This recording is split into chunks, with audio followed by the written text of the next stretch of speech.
Did this work?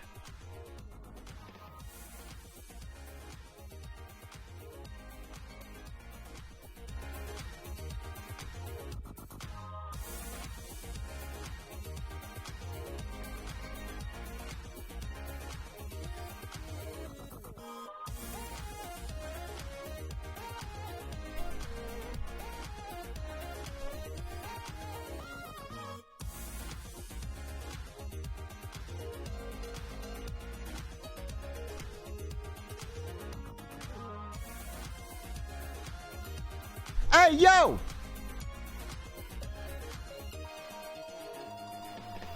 Nuke Lumen with the tier 1. Thank you.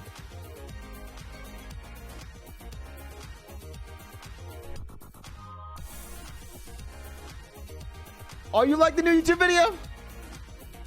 Oh, you like that shit?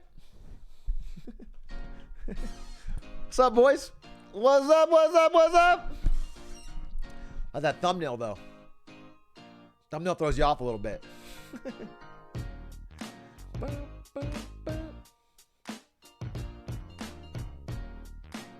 Kimberly Hart. Isn't Kimberly Hart the name of the pink Power Ranger? Am I crazy?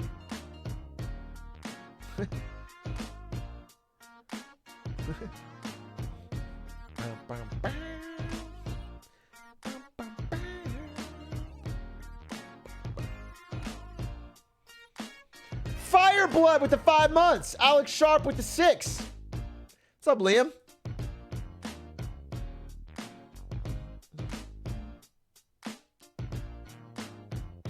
You streamed today, JY? What'd you think? Did you slowly begin to hate the chat?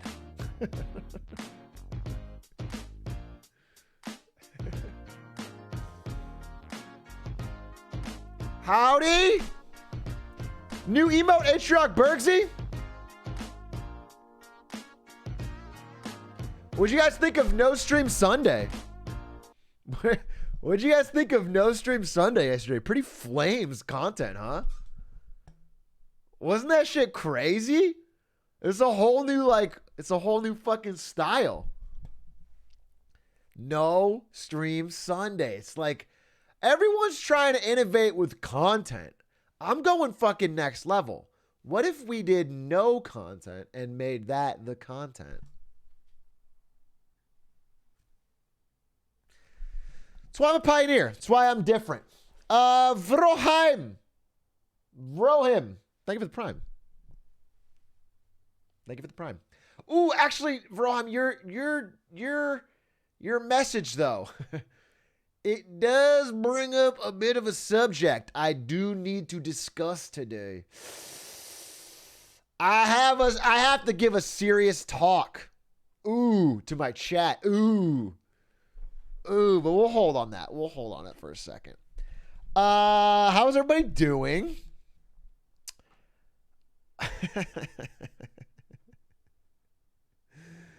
You got a Go XLR? Is that a mic? That's a mic, right? The talk. Tell my chat about the birds and the bees. What's the point? Why teach chat about sex? You know, that's definitely not the talk. What a waste of everyone's time. You know, let's do something we could actually use. All right, come on. Let's get real here. No, I got to do a little teensy bit of a talk. Let me give you a bit of a preamble. Let me introduce the horses at this rodeo. What are we doing today? You might be thinking, oh, it's Monday. Marketing Monday. You would be wrong because I'm not yet done. I'm not done.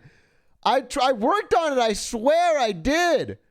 I've got a bunch of slides now. I got things made, but it's not quite done. And I don't want to do it unless it's done. It won't be fun unless it's done. That's the rhyme. That's the marketing slogan, if you will. Maybe it is Marketing Monday. I don't want to rush it. Okay. I could rush it. I could be sad. So it might be Targeting Tuesday, as the kids say. Or it might be Monday. I don't fucking know. But when it's done, it'll be done. It'll be good. That being said,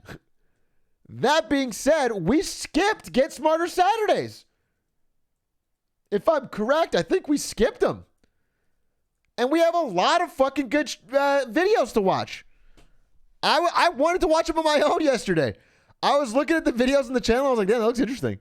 So we got a lot of good videos to watch. We're probably going to do that. Probably going to check up on the Reddit. Bada bing, bada bing, bada bing. And then before we get to all, I have to give it a little bit of the sex talk, right? I have to give you guys the what for. The birds. I have to give you guys the talk. All right? But first, check out my shirt. It's my dog. It's literally my dog. It's not sex. It's not sex. This is a very cool shirt. I mean, yeah, you guys are probably all getting dumber because we didn't have a Get Smarter Saturdays. And without your regular injection of Get Smarter Saturdays content, your IQ begins to drain. There it is. And so I could tell. I mean, you guys are probably like worried. Oh shit, I gotta go back to school tomorrow and I didn't get a Get Smarter. Everyone's gonna know I'm dumb as shit. I forget the alphabet. So today we're gonna watch some very interesting videos with chat. We are going to check out the Reddit. We're gonna do a bunch of things. All right, it's gonna be a great stream, but it will not be a Marketing Monday, despite all of my intentions and my efforts and my. I mean, look, I even put on the Marketing Monday shirt. I don't wear this unless it's Marketing Monday because I think it makes me look a little bit more dignified. But there's a few more slides I got to finish and it's not ready. So, all right, let me do a very, very, very, very, very quick talk here. Okay, let's get serious for 1 second. And that is,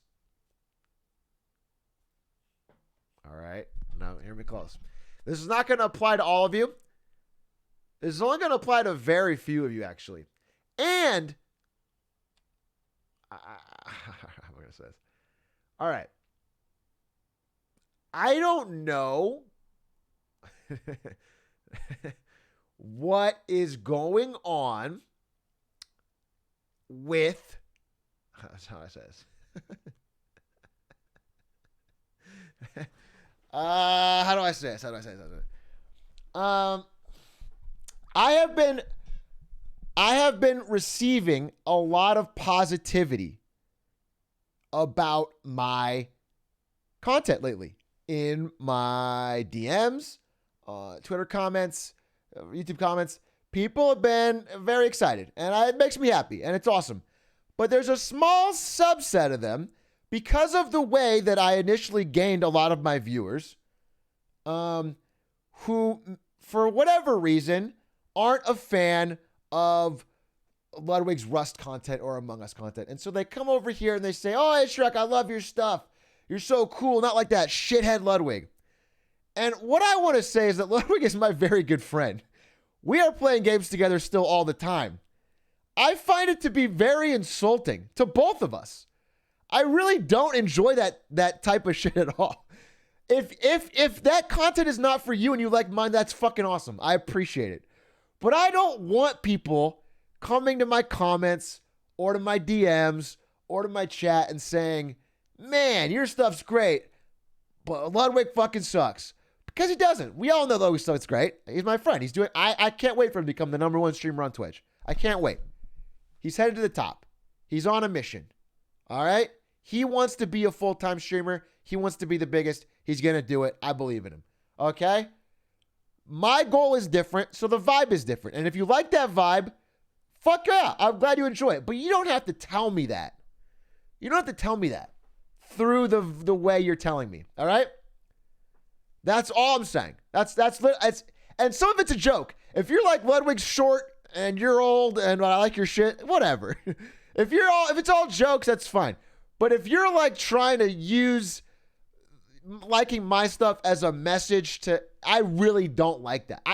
For me, I want to be a whole separate thing. I want to play games with my friends, but I want to have my own separate. I don't want to be defined in relation to anybody. And I'm sure they don't want my community, Ludwig or Stans or anyone. They don't want that being a place of hate. So, all right, that's it. It's really a small message, but it was bothering me. It was annoying. It was like, all right, thanks for the compliment, but I don't want it in that way. All right, that's it. That's it. Now, hear me out. If you want to come in here and say, yo, fuck Tommy Innit on God. Fuck, I came from Tommy Innit. I hate that fucker. But I love your shit, Atrioc. I love it. Then, that's cool. I mean, that's fine. He could take it, right? He's a little bit older and wiser than Ludwig. Tommy Innit's a little bit, he's been around the block a little bit more. He can take the punches, right? He's fine. He can roll with it. Ludwig's a little more sensitive. I don't want to, that's what I'm trying to say.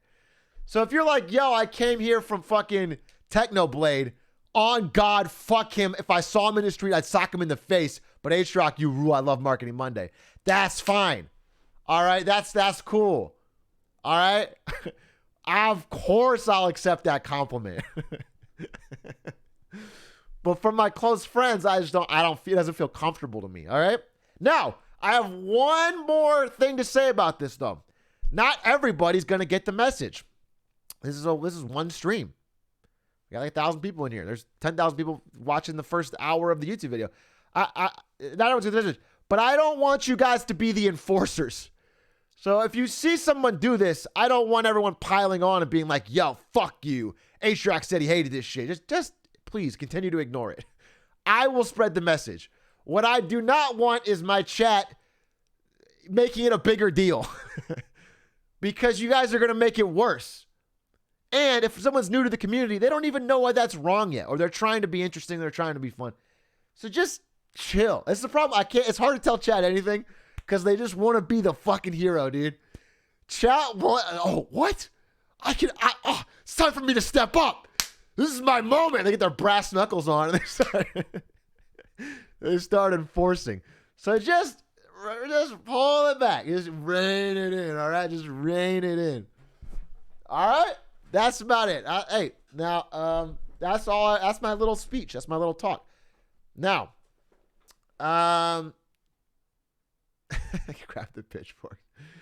Holy fuck, I came here from Ninja. Dude literally has blue hair. Fuck that dude.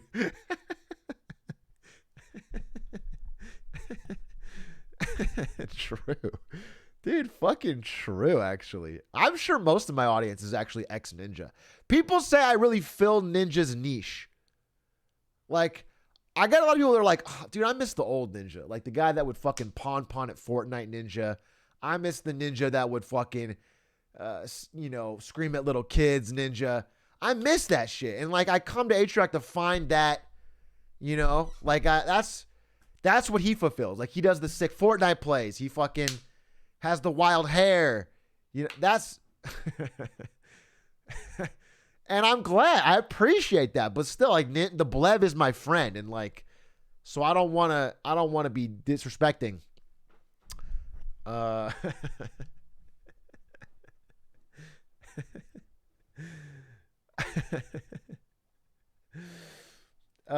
everybody doing? What's up? What's going on? How's your weekend? Oh, I didn't fucking interact at all with anyone other than my girlfriend. That's it. I sat and I consumed media. Isn't that fun? Is there anything more fun than sitting there and consuming media? I love doing that. Man, streamed media. That is truly the pinnacle of how to spend my time, dude. I watched Netflix. I watched YouTube videos. Oh, just absorb, and that's... I sat and watched you play Stanley Parables twice. That game was fun. Damn, I'm glad I played Stanley Parables. Shout out to whoever suggested that. That was a fun as shit game. Atrioc, do you watch Attack on Titan? No.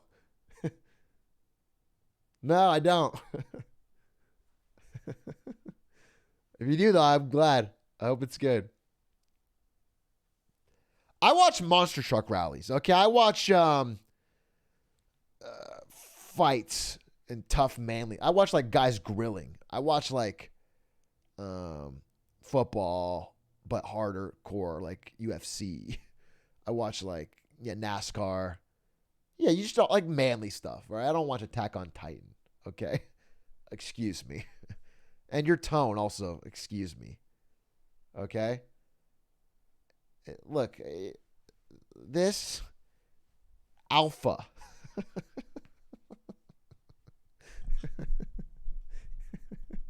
And I have to keep that up with my media diet, okay? Just like to keep these six-pack abs, you need a certain diet. To keep this mental alpha, I need a media diet of pure pro bass fishing, okay? The Rock Show. Sweaty guys playing tug of war. I'm pretty sure that's the name of his show, right? What's the Rock Show again? I've seen the ads and it's always like just hugely sweaty people playing tug of war. Titan Games. That's what it is. The Titan Games. I watch the Attack on Titan games. I don't watch Attack on Titans. I watch the Titan Games, baby. There's a difference. Our Titans are different.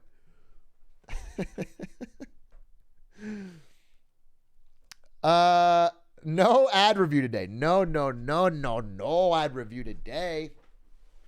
That would be a Marketing Monday thing. And today is Get Smarter Monday. If you have an amazing, interesting, unique video on YouTube that you want to share with me in the chat, go to the Discord, go to #GetSmarter and drop it in. I'm going to be picking some different videos and watching them with everybody. The one rule: don't be boring. Don't be super long. It's a hyphen. It's one super long rule. And we can skip it anytime. Don't get angry. Actually, while we're talking about anime, let's get back to the real stuff here. Let's talk about anime. I am a novice at anime. I have watched. If you were to guess, what are the 3 most basic bitch animes for me to have watched? I'll tell you. I've watched Cowboy Bebop, Full Metal Alchemist, and Death Note. That's it. That's what I got. And I liked them. I liked them all. So it's not like I hate anime. I just have not been exposed. Right? But I also Corey in the house. Yeah. I'm sorry. I thought everyone's seen Corey. C in the H, dude. That's not even, it's like almost transcended anime at this point because it's so good. In episode 33, when Corey goes on that vision quest, I wept. Like, that changed my life. I only got into marketing because of Corey in the house. Like that, it like inspired me. So Avatar. If you count Avatar, Western anime, is Avatar Western? Like, I've seen SpongeBob. Like, I've seen animated cartoons, but I'm talking about anime. You know, I'm talking about that anime, dude. Yeah, I watched iCarly, only the dub though. You know, that joke's been around for a long time and it still plays. Naming old Cartoon Network and Nick shows as real anime has been a joke on the internet for at least feels like 10 years. And it still hits. It's still funny. It's just good. It's good, clean fun. Everyone loves it, dude.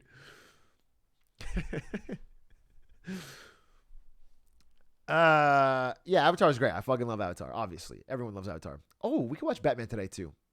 Actually, we can do a lot of fun stuff today because Marketing Monday is moved to tomorrow or even till next Monday. It'll be good. I gotta tell you, all I can tell you is that I think it'll be a good one, but I have to spend some time on it. All right, so I'm gonna pop up a video right now. That's what I'm gonna do, and then we're gonna watch one, and then we'll talk a little bit, and then we'll see. But I want to watch it Get Smarter. What would be an interesting one to jump into? Why Nike is winning? I'm very interested in that. Ooh. Let's check it out. Why Nike is winning.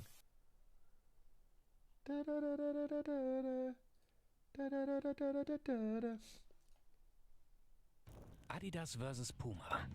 Nike versus Under Armour. Wow. Not many markets are as competitive as the sportswear industry. True, it is a hyper-competitive market. Actually, so they say in marketing that, by the way, this could give you all seizures, so be ready. They say, or it's considered, that usually the best marketers come out of the what's called FMCG, fast-moving consumer goods industry. Things like people that work for Snicker, anything where it's like, if you go to a supermarket shelf and there's a row of different options and they're all basically the same and you have to stand out, they're all different brands. So candy, fast food, chips, shoes, anything where you're going to consumers, there's a million options and you have to stand out with your brand. Because it's the most competitive area, it breeds the best marketers. And that's why most marketing dollars are spent in those areas.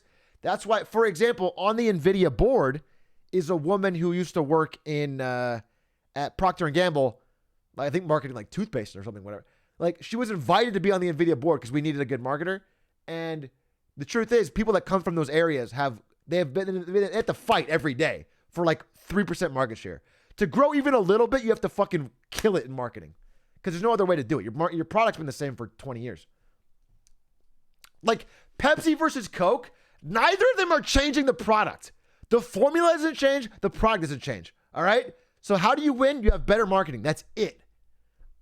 Unlike, let's say like, in the tech world, often it's just about making a new feature or a new product. That's the way to gain market share.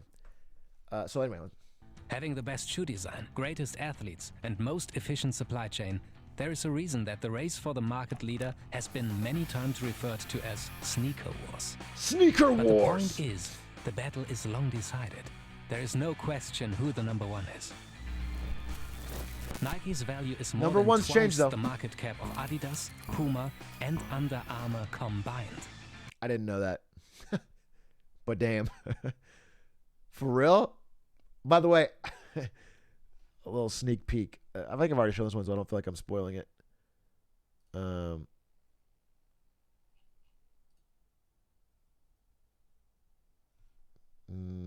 don't want to even spoil it, but sneak peek of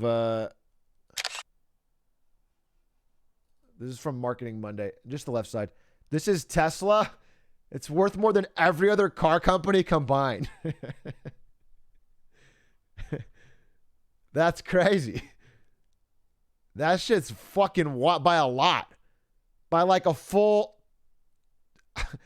by like all of them, then you add another Toyota on top, another Volkswagen on top, and you're about even a Tesla. And this is basically how many cars they make. Like that I mean, it's CapEx, but essentially this is how much cars they make. It's like so really there's something going on, but we'll talk about that when I do the Marketing Monday. I just want you to know that this is not the only, this is we do live in a winner take all economy right now. Okay? The rewards for being at the very top drastically exceed just being a little bit below. That's why one example is like streaming, for example. So, I remember talking about this with Ludwig when he was growing, but like if you have, 2,000 current viewers, whatever, 3,000, you make, it makes a good amount of money. But if you just double that, you don't make double the income. You make like 4, 5, 6x the income, and it increases. If you're triple that, you're not making triple the income. You're making like 20x the income. The amount of money you make as you go up the ladder on YouTube, Twitch, skill level in real life things, your company gets bigger, all that, it dramatically increases. The rewards go to the top, which is unfortunate, but that's where we're at. Soccer players. It's a great example. Someone said soccer players. The very, very best, the LeBron James in basketball or the Messi in or Ronaldo in soccer, If you're if you're 1% better than the next best guy, you don't get paid 1% more. You get paid like a gazillion% more. Those little edges at the top mean a lot. And not just since yesterday. The company from Oregon has been dominating its competitors since the 90s. How did Nike manage to displace the German sportswear giants Adidas and Puma? What strategy kept them on top for decades? And what have they planned for the future? We take a deeper look into the strategy of the strongest sports brand in the world. I'm interested. It looks like it's well made too. By the way, I'm not. Just to be clear, I'm not assigning a value judgment to this. I'm not assigning a moral reason. I'm just telling you guys that's where the economic rewards are. I don't believe bigger number, better person, if that's what you're wondering. But bigger number, likely more rich person. Yes, that's just a reality. So I'm giving you guys that information.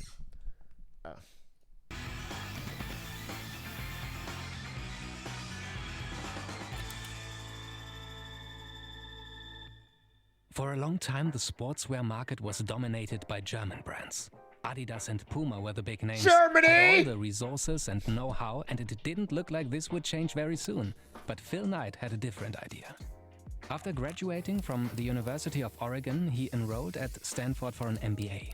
Being a competitive runner himself, he followed his interests and wrote a paper with the title "Can Japanese Sports Shoes Do to German Sports Shoes What Japanese Cameras Did to German Cameras?" That's a long-ass title, my friend. That is not an interesting title. You gotta condense that. Phil, I'm surprised this guy became a great marketer. His ambition was to import high-quality and low-cost running shoes from Japan, where labor was cheaper, into the American market. And that's exactly what he did. After his graduation, he traveled to Japan and met with Onitsuka Tiger, the company that would later launch Essex. Really? Impressed by the quality and low cost of their running shoes, Knight managed to... Wait, so Nike's just imported Asics at the beginning? ...secure the distribution rights for the Western United States and ordered his first samples. When Knight finally received the first shoes after more than a year of waiting, he mailed 2 pairs to his former track coach Bill Bowerman at the University of Oregon, hoping to gain both a sale and an influential endorsement. That's To Knight's surprise, Bowerman not only ordered the shoes, but also offered to become a partner and provide product design ideas. The 2 men agreed to a partnership by handshake, and Blue Ribbon Sports was born. Damn, if one of them gets screwed. Usually when they mention that the partnership was by handshake, you get a Zuckerberg situation.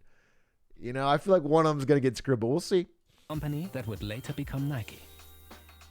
The founding story already reveals some important factors that explain the rise of Nike.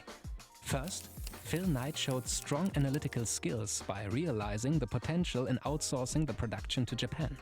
Maybe even more significant were Nike's roots in sports. He showed strong analytical skills by realizing you could make it cheaper in Japan. Yeah, man. Cheap number lower than big number. I'm surprised he wasn't a math degree. That's crazy. Be precise in running. Like the 2 co-founders, many of the first employees were former runners. They sold their first running shoes to befriended athletes, often right on the track. One of them was Steve Prefontaine, who was a huge star in Oregon at the time and went on to become Nike's first sponsored track athlete. Soon people realized that the fastest runners were suddenly not wearing Adidas shoes anymore, but this new local brand. Knight and his team quickly realized they had found their perfect marketing strategy. While Adidas was close to officials and putting their money on organizations like FIFA and the IOC, Nike was close to athletes. Ooh, very smart. In individuals than institutions. Very smart. This is happening right now, actually. People and companies, especially in adjacent to the gaming world, who have relationships with streamers and YouTubers, are having a big advantage in getting their campaigns working versus the people that only work with Twitch or YouTube themselves. Direct access to the creators is huge. Their campaigns are smarter. You're more connected. They're more enthusiastic about the product. The idea Summit and Monster is a great example. Like Summit knows people at Monster. They have a direct connection. And so Summit's sponsorship of Monster has been long running and feels authentic. And if they had gone to Twitch directly and just paid for ads, like the Lily Pichu 5 gum ad or whatever, it feels way worse, right? I mean, it's obvious that it's not as effective.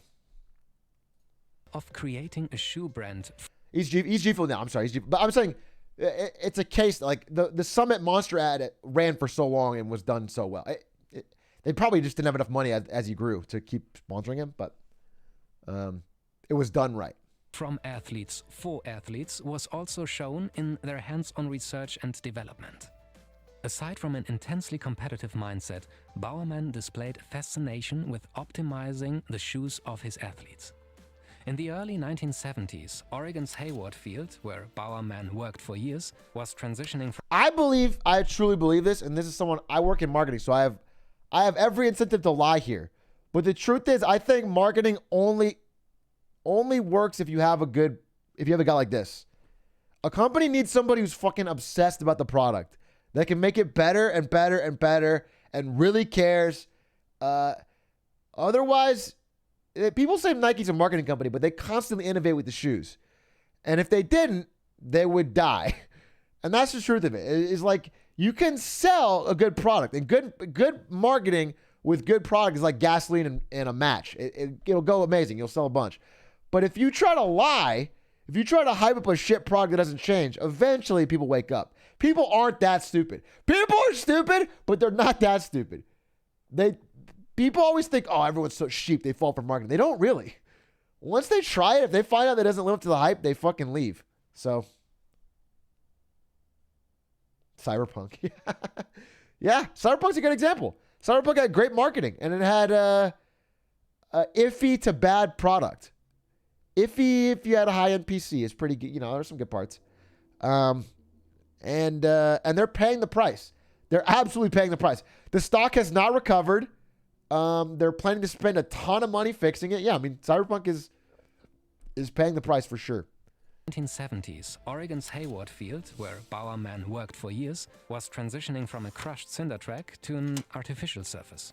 And Bowerman was searching for a running shoe that would be suitable. But I'm sorry, people ran on this?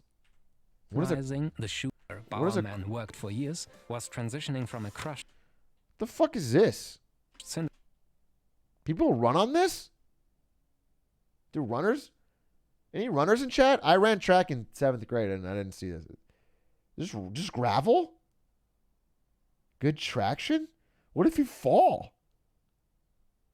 That looks fucking miserable. I wouldn't want to run on this shit. Damn, things were fucking intense. 50 years ago? Okay. Well, I mean, that's Nike, right? 50 years ago. I'm just surprised. Like, I'm surprised that anyone would ever do this for a school track. 50 years ago is the 1970s. It's not like it's fucking the 30s. They have TV and they have electricity. The track to an artificial surface. And Bowerman was searching for a running shoe that would be suitable for multiple surfaces. While watching his wife making waffles in their kitchen, he had his eureka moment. He simply molded some plastic and poured it into his wife's waffles, iron. Of course. That completely ruined the iron, but its grooves turned out to be a near-perfect mold for a running shoe. Bowerman's waffle trainer set a precedent for Nike's culture to innovate and to redefine the status quo in sports equipment. Nike's first shoe was a waffle glued to your feet? A rubber waffle on your feet? I'm fucking going Adidas, baby. What the fuck? Innovation. Oh. It was the first of many major innovations that helped Nike gain and expand the lead on its competitors. Inventions and designs like air soles, the Air Force One, Nike Free, and Flyknit followed and revolutionized the sneaker industry. The latest example is the Nike Vaporfly running shoe that made headlines because it is literally making you run faster. It was initially developed to help Eliud Kipchoge break the 2-hour barrier for the marathon, which he did in 2019 in Vienna. That event, and the fact that Nike runners have dominated the major races in recent years, led the World Athletics Association to release new rules to regulate running shoes. Banning shoes because they increase performance, that's a similar story to It's like the best marketing that you can ask for, by the way. Getting your shit banned. It reminds me of they banned Beats by Dre in the NFL. I don't know if you guys remember that. Cause like Sennheiser or Bose was the big sponsor of the NFL. So they banned Beats by Dre. But Beats by Dre are very iconic shape and color. So the athletes were still wearing them. They would just put tape over the logo. But then it just made it even more conspicuous and obvious what was going on, and everyone was talking about it. And it actually just helped. It just helped. It like literally just helped sell. It helped sales. To the NBA banning Michael Jordan's Air Force One. Nike couldn't have wished for better marketing. Eliud Kipchoge and Michael Jordan are just two names from a long list of Nike athletes. What started with Nike shoes aren't banned? Yeah. You know what's funny is even if they weren't banned, it would be in Nike's interest to kind of spread that rumor because the average person doesn't follow, high-end running. But the idea that Nike shoes got banned from running because they made you too fast is like, that's a marketing story that sticks.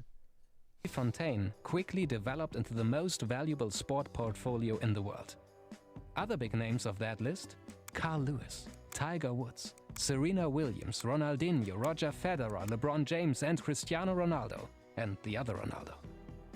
Their roster of athletes, clubs, and federations is the heart of the Nike brand, which is one of the strongest in the world among all industries. Their marketing strategy has been praised many times, from their iconic swoosh logo and Just Do It slogan to multiple advertisements that have won Emmys. But what's just as interesting as the marketing strategy itself is how the organization behind that machinery works. Nike is a so-called matrix organization. The Matrix. That means that employees report to more than one supervisor. For example, if you are a sales manager for footwear, you might report to the sales director and the director of footwear. Interesting. The departments in a matrix organization can work closely together and Wait, interesting. It's probably only interesting to me. I'm sorry. Oh, you guys can't see the CEO. I covered him up. That's not how Twitch or Nvidia worked. So it's kind of interesting. communicate more You have like two different bosses. Interesting. frequently to resolve issues. This frequent information exchange allows managers to respond quickly to the needs of the customers and Nike's business goals. Nike's matrix was previously structured to develop, Yeah, I'm the market, CEO of Nike. and sell based on product type. This allowed them to be efficient in supply chain and manufacturing, but it did not address the needs of the consumer. So in 2008, Nike made a change to organize based on sports instead of products, an approach they called category offense. Nike's categories include, among others, running, global football, basketball, and training. Yeah, I read a book by like Nike's former global head of baseball or something. And I found it to be really good.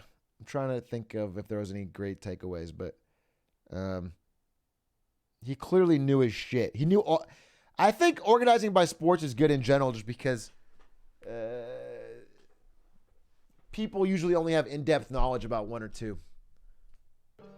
This change has proven very successful as I'm sorry. Did I say I read a book? I was a brain fart. I've never read a book in my entire life. I only listen to books, which is why I am proud to be sponsored by audible.com.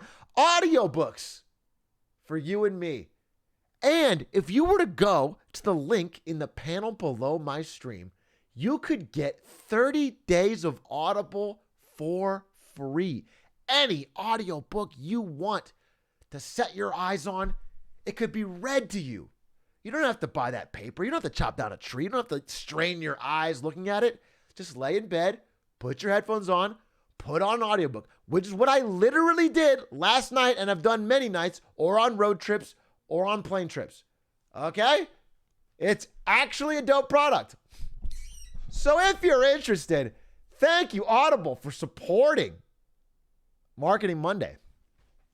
A book I might recommend if you're deeply interested in marketing is Influence by Robert Cialdini. It's a book on pretty much some timeless psychological principles that have been used in marketing and otherwise that humans can't get rid of in our heads. For example, one of them I found interesting was if you give someone a gift, even a small, stupid, insignificant gift, they are much more likely to hear you out on your request and to respond positively. That is why, for example, at those little sign-up booths, they'll give you a little keychain or a pen or whatever. Or when they mail you something, they'll mail you some fucking little knickknack with it. Okay? It's because literally as humans, when we get a gift, we become more psychologically open to hearing out your new requests. So, Influence has a bunch of gems like that. It's a very interesting book. Check that out. Or if you want something a little more fun, fiction-wise, I just read a book called, or listened to a book called The Guest List. It is a book about 12 people on an island for a wedding. One of them's a murderer. It was written just this last year. It won a bunch of awards. It was very fun. It was a fun book. Just a fun page turner. It's quick. If you like mysteries, as I do, it's kind of like, if I could put it in a way you'd understand, it's like a real life game of Among Us. Like one of the people is sus. So now you're interested. So check that out. Anyway, back to the video. But thank you, Audible, for supporting Marketing Mondays, or Get Smarter Mondays in this case. Sales have grown by 70% to over $30 billion since the realignment. Money! Maybe you have even seen the effect of the category offense yourself in a store near you. As a market leader, Nike had so much influence on their retail partners that stores changed their layouts to build entire sections of the store around each of Nike's Retail of Megalo! You ever heard of coronavirus, idiot? Why'd you make your strategy without thinking if there'd be a pandemic in the future? Focus on online, Nike. Nike's still doing good, even in the pandemic, but retail in general is having a tough time. If you guys know the movie The Big Short, I'm sure not all of you have seen it, but it was about people who made a pretty crazy, bold, and lucrative bet against the housing market in 2009 when nobody else did, and they made a fortune and the economy collapsed. They were just right, and most people were wrong. And a similar group of people made a bet against malls, American malls, recently in 2019. It was a bet that the malls wouldn't be able to pay their debt. Basically, it was that was a short of the malls, and the bet wasn't working. It actually turns out that malls were closing for sure. Malls are getting worse. Malls are dying, but they weren't dying fast enough. And so they were actually going to lose their bet, and then coronavirus happened, and they made an absolute fucking mint. So it's not going to be as heartwarming or as interesting as The Big Short, I think. Just kind of like, we got lucky there was a pandemic, but I was following along with it, and it was pretty fascinating. Definitely a little bit sadder. Sports categories. These sections featured footwear, apparel, and equipment tailored to each specific sport, making the shopping experience more convenient for the consumer. The change led to increases in overall spending from multi-sport consumers who now had a large selection of merchandise for each of their sports. So, is anyone in chat a multi-sport consumer? I can't imagine. You guys are buying shoes for basketball and running? You guys are out there doing soccer and cross training? I know we have some single sport consumers for sure. We have some runners in here. I'm sure people play sports, but two sports? There's someone that chatted in here. Yeah, I guess you all do. Wow. Instead of owning one pair of shoes to use for both running and the gym, people now buy one pair of running shoes. And I wonder if there's any takeaways from this video for NVIDIA. Because, I always look to Nike for things like frames win games. And just generally, like, we already know. So it's not really about esport, like different games in esports. But when you're selling graphics cards, there is two big categories that we sort of figured out with frames win games. There's the group of people that care about things like RTX and ultra graphics, and they play the games like Red Dead Redemption and The Witcher, and they want to crank everything up to ultra. And that's where they want to buy a graphics card. They're like, I want my shit to look good and run smooth. And they want that. And then there's a group of people that literally only care about frame rate in competitive games. They want to play Warzone with 240 frames and they'll turn the graphics down. They don't care about graphics at all. They only want to play even fucking League of Legends. They want to play old ass games at maximum frame rates, and they will literally turn graphics to 0 to make sure they get that. All they care about is that. And it's a growing, important set of the user base that we weren't targeting for a long time.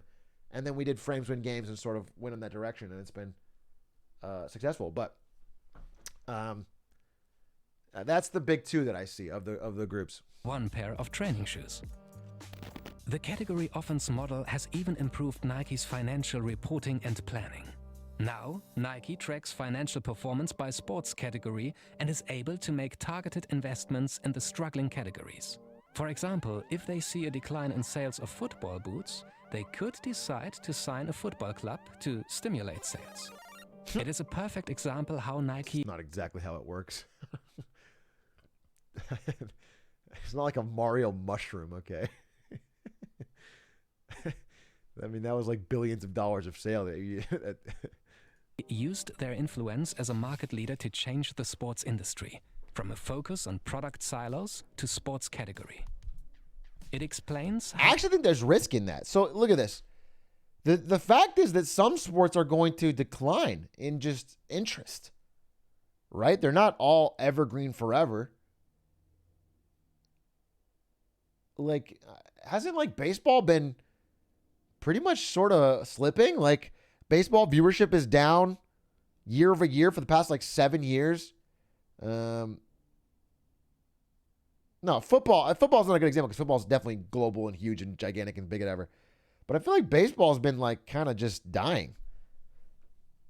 I feel like baseball attendance is, I mean, obviously down, but even pre-Rona. How Nike used their influence as a market leader. Not that if you can like baseball. My girlfriend loves baseball. I just think my knowledge tells me that baseball's been in a tough spot. To change the sports industry, from a focus on product silos to sports category.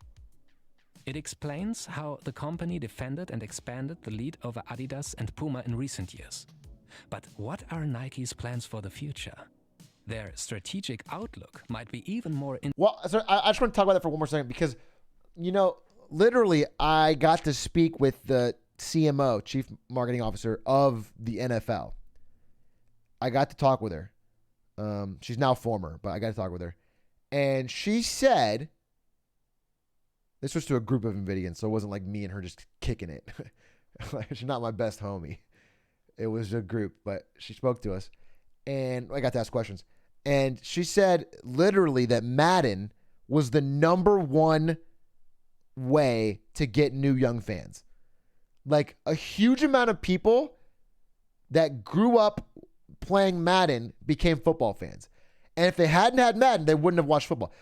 Madden was the entry point for a lot of people getting into the football ecosystem. And same with FIFA. And so I assume. And there's no baseball game similar. And so I'm wondering, like, I think baseball's audience is generally aging out. They haven't got a lot of ways for young people to get interested. It's primarily American, right? I mean, it's South America, the Americas at least, and Japan. And I feel like it's not as global as the other ones, like as global interested. So I just feel like it's probably the most at risk of getting fucked in the next, 20 years. Interesting than their past accomplishments. After the category offense in 2008, I know there is MLB The Show. I'm not saying it doesn't exist. I'm saying Madden sells like 50x what MLB The Show sells, right? So it didn't work. Nike's leadership decided that it is time for another strategy change in 2017. They announced the Wii Sports direct offense. Yeah, I'm surprised bowling didn't fucking blow up, dude. I'm surprised after Wii Sport we don't have a gigantic Zoomer interest in bowling. What? I don't know how it tracks, but I figure you guys would all be fucking massive bowling heads now. With the goal to better serve the consumer personally at scale. That sounds very fancy, but basically means that they want to sell more online via their own website Yeah, of course. instead of selling to retailers like Foot Locker. By eliminating When you sell online, you cut out the middleman. You get a bigger chunk. Retailer takes a huge cut.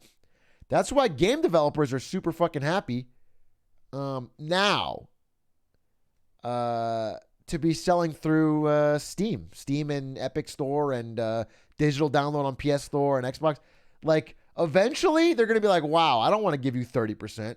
But right now, they're like, wow, I don't have to give 68% to Best Buy, Target, the shipping people in the middle.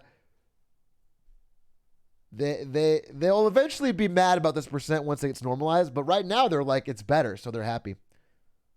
The middleman and selling directly to the consumer, Nike can charge the retail instead of the wholesale price. That means Baseball's success is correlated to whether or not the current gen Nintendo console has a Mario Sluggers game. I would love to see that graph. Mario Sluggers comes out, fucking viewership explodes, dude. The stands are packed. Yeah, possible, Connor. I have someone have to say it, but then I hope that Nintendo used to own a baseball team. Nintendo owned the Seattle Mariners or something, like fully, wholly owned. Nintendo just literally 100% owned a baseball team. Yeah. Then they had to sell them because I think they weren't managing them very well. Yeah, like they were pretty much terrible owners. Turns out they're more good at this video games thing. And even that, they're fucking up on! By the way, another spoiler. No, actually, I shouldn't spoil it. I have a prediction about Nintendo. I'm going to save it. I'll save it for my Marketing Monday predictions.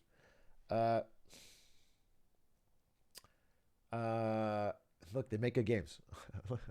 Let it be clear. Nintendo makes good games. We all know that, but we're still mad at them.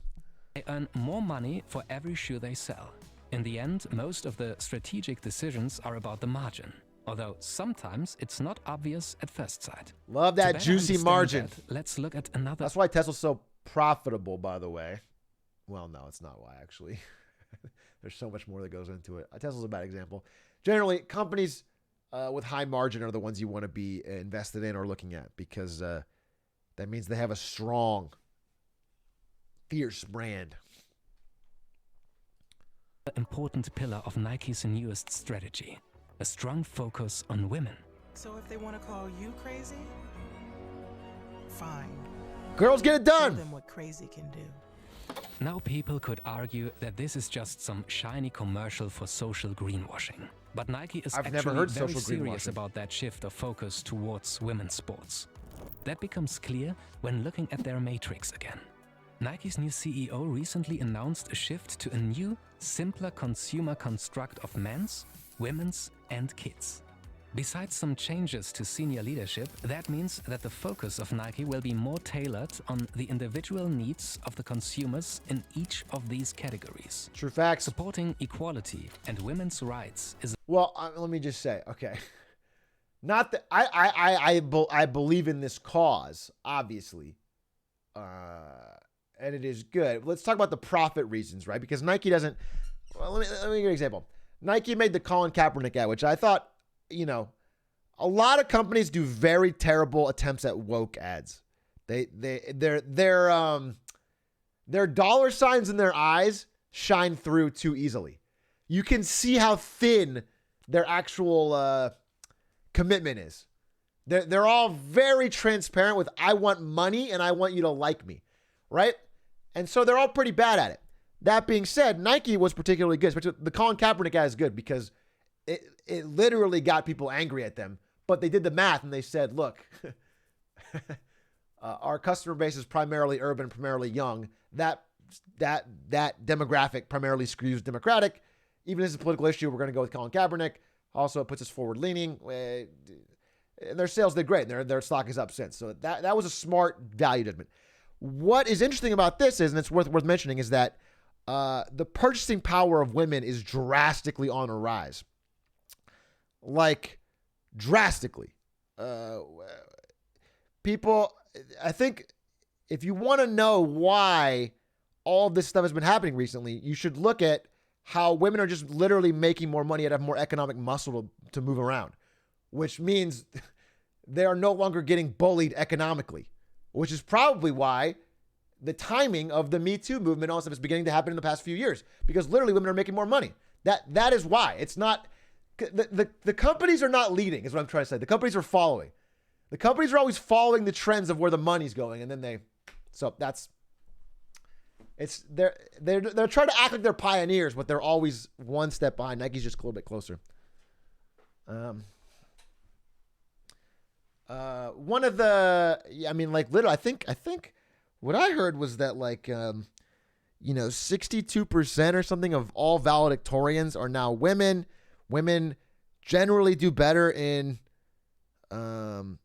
just generally do better in school now, I think, is on average. I think they're doing better in school. I think school's harder for young boys to pay attention. So women are doing better in that. And then the current economy is obviously less manual labor focused and more knowledge economy. And again, that favors generally women. This is all broad, right? Individuals can vary. It's a good cause and helps Nike sharpen its brand. But it's not just marketing. The women's sportswear market is expected to grow rapidly and has better margins. So just like Nike's push on selling online directly to the consumer, their focus on women is essentially a focus on better margins. There you go. Since we are talking about the future, here are 2 futuristic innovations the Nike Matrix produced recently. Ever wondered why NBA players are still sitting on foldable chairs? The microclimate chair is aiming to change that. It allows players to get quick heating or cooling therapy by simply sitting in the chair rather than hopping into an ice bath. It is also collecting data on the athlete's recovery status, so the player can be brought back on the court at exactly the right time. What does this have to do with anything? One step further on making the life of athletes more comfortable is this customized Boeing 787. What? To extract the best performance out of play. Is he trying to hit a time mark? This video was perfect about business until right now. Now he's talking about random shit Nike's done that has nothing to do with their sales or... Yeah, cool. They made a fucking Boeing. They're not going to sell those. Yes, the quality of travel is important. So they segregated the plane into recovery areas, workout decks. You guys want to pitch in on one of these? Hey, if we all put our money together, we can buy a Nike plane. That'd be fucking high. I get the recovery deck, okay? You guys can, you have the locker room. All right, we'll all just fly around playing games. It'll be fun as shit. All right? Just start priming and I'll buy it. Conkins, thank you for the prime. Thank you for the support. Bleach on the Rocks, thank you for the prime. Blake Hyman, thank you for the prime. Umbrella, thank you for the 5 months of tier 1. He said, happy birthday. It's not my birthday at all, but thank you. Shakespeare, that's a good tag. I'm not even a one sport consumer, Sag. Sorry. You know what? Me neither, brother. Unless you count, I guess, like light running. Mohotan, thank you for the prime. Flames Mon, thank you for the prime. Korf, thank you for the gifted. Klostica, thank you for the raid. That guy with the 7 months. 7 months, baby. Zach Rass with the 6 months. Feels like it was just yesterday. Not to me. Thank you, though. The Sauce, thank you for the 2 months tier 1. Big Bombco with the prime. Swift Bronco with the prime. Huzg with the prime. Oh, what about a gamer plane? The NVIDIA gamer plane. The NVIDIA gamer plane. Dude, I forget who this was. This may even have been NVIDIA. This was before I worked there. I forget who this was. Who was this? No, it wasn't us. It was Amazon. So, wait, I'm going to tell the story. So, Amazon, if you remember, wanted to launch a game studio. They want to make their own games. Amazon is good at seeing trends as they grow.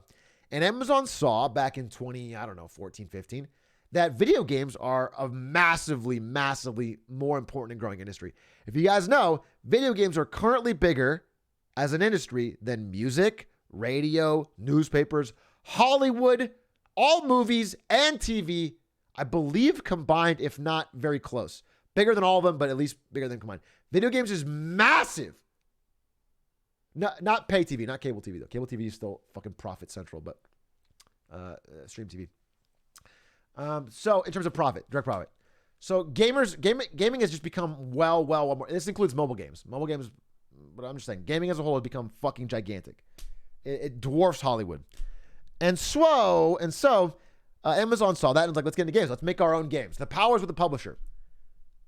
The power's with the publisher in gaming. Whoever makes the games has all the power. So they want to make their own games. So they made a game called Breakaway, I think. If you guys remember this vaguely. Amazon Game Studios made a game called Breakaway. And the idea was it would be the first game built for Twitch because they had just bought Twitch. And it was like this fun action 4v4 kind of game and kind of like third-person League of Legends shootery. And it would be built in with Twitch, and it was going to be so fun. And and they built the whole game. I remember I tested it. I think they had Twitch office people test it. I tried it out. I was like, this is okay. And anyway, they were going to launch it. And they had this big launch idea where they bought...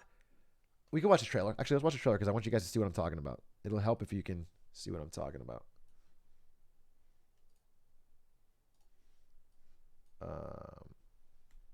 Breakaway Amazon Games trailer. Here it is.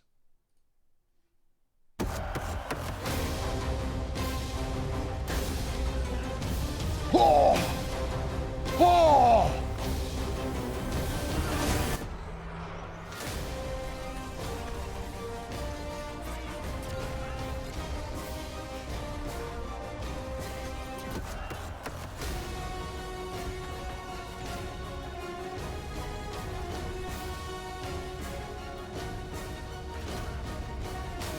Wow, what a genius idea. Take Smite, but make it worse.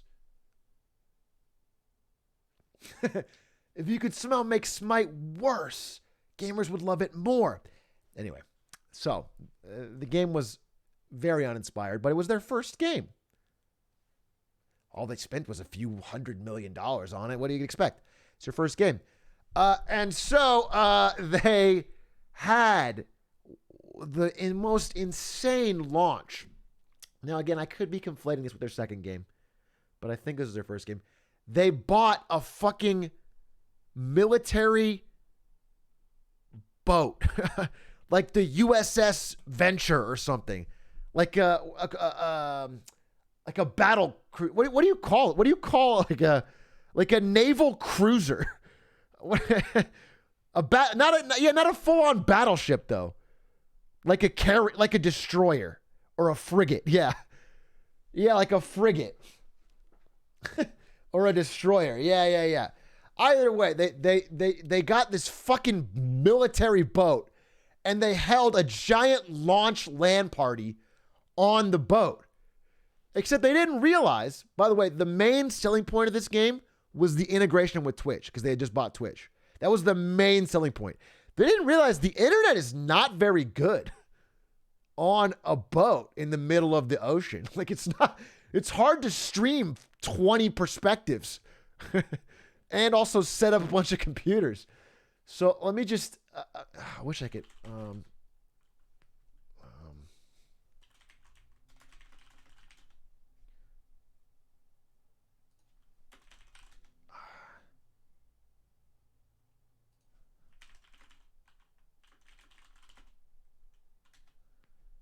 I mean, they deleted almost everything from that. I know that they like fucking scrubbed this from the internet, but I remember I looked kind of recently and I was able to find like footage. Anyway, the overlays were like made in PowerPoint. No cap, it was like one of the worst streams of all time. And it was like, I remember it because I worked there and we had to put it on the front page. So it was like prime time front page slot and it was like PowerPoint slide. And here's the gamers and like long transition and then like a grainy like webcam shot of like a hangar on a cruiser. And then like they would cut to gameplay. They didn't have webcams on any of the players. So like they bought brought players out. You couldn't see the players. It would just cut from gameplay to gameplay. It was like, why did you do this on a boat? What was the point of this? You spent so much money on this, and it has been, it was one of the greatest wastes of money I've seen of all time. So anyway, the reason that story always reminds me is because when I worked at Twitch, one of my friends at Twitch, one of my coworkers and friends, worked in finance. And he said, yeah, man, so Twitch is still losing money, but Amazon's not mad at us because Amazon Game Studios is losing more and making nothing. So like Papa Amazon would look at the balance sheet and would be like, all right, well, Twitch lost this amount, but they made a little bit. And Amazon Game Studios lost way more and made nothing. So like that's how they would avoid the Eye of Sauron from Jeff Bezos. And I think Twitch makes more. Twitch is still not profitable, I think, but it's closer. And eventually I think it will be. Twitch is a good buy, I think. But Game Studios has now been 5 more years, right, since this, and they still have yet to launch a successful game. Their closest is that MMO coming up called New World. You guys saw some people play that. They did a test. It did pretty well. I think an MMO is always risky as fuck, but New World's coming out, and that's Amazon Game Studios. So we'll see. They need a hit eventually because, I mean, you can't. They're going up on almost 10 years now just dumping money. Like Among Us is 3 people by themselves who have now like lapped everything Amazon Game Studios has made 6 million times. Eventually, you got to stop tossing good money after bad.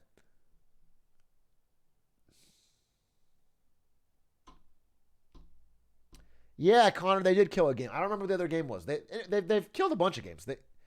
They had a game they let us play that became Breakaway. The game that became this was much more fun. When they first showed it to us, it didn't have graphics yet. It was like all gray and white rooms. But it was like a game where it was like pirates versus ninjas, but like a capture the flag kind of game. And it was actually really fun. I was playing it a bunch. And then they changed it. And then it was like this. And then this sucks. This is the most generic thing I've ever seen in my life. Yeah, Crucible's the one they canceled.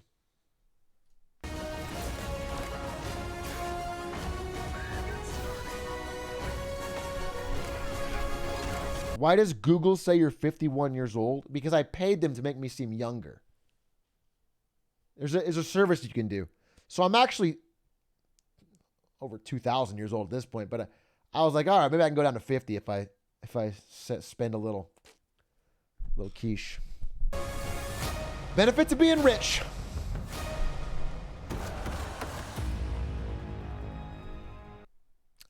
Is there anything else in that Nike video, or are we good? The Nike plane? Their strive to keep innovating. And it might be a hint that they provide you with exclusive behind the scenes. Yeah, that was a good video. Good submission. Interesting. Wow, that was like a 10-minute video that I spent an hour talking about. So always a good. Always. Let's go to the next one. What's another interesting video? Interesting.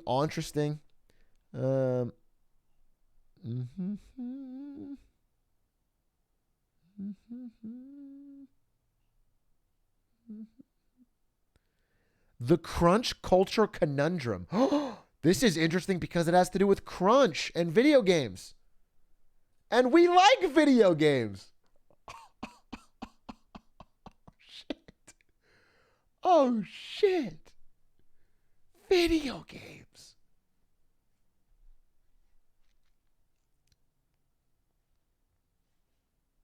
Don't drop links in here, boys. Drop them in the Discord. Please don't drop links in here. Video games. Fortnite. Let's see how video games get away. Why do every video get linked has a disclaimer? How do video games get away with crunch? I'm interested. Because people talk shit on crunch forever, but it keeps happening. So there must be an economic reason why they have to do it. I don't know if it's just mismanagement or what, but I don't know. But crunch has not gone away. And then, even a company like CDPR, which was like, we'll never do crunch, ended up doing so much fucking crunch. The more I learn about video games, the more I'm amazed they even exist.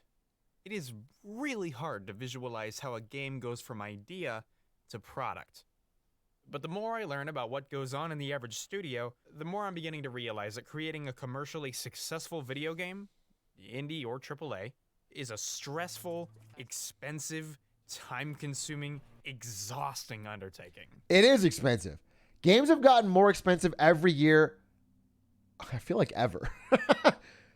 But definitely every 5-year chunk, they're more expensive than they were previously. And they get harder and harder to make.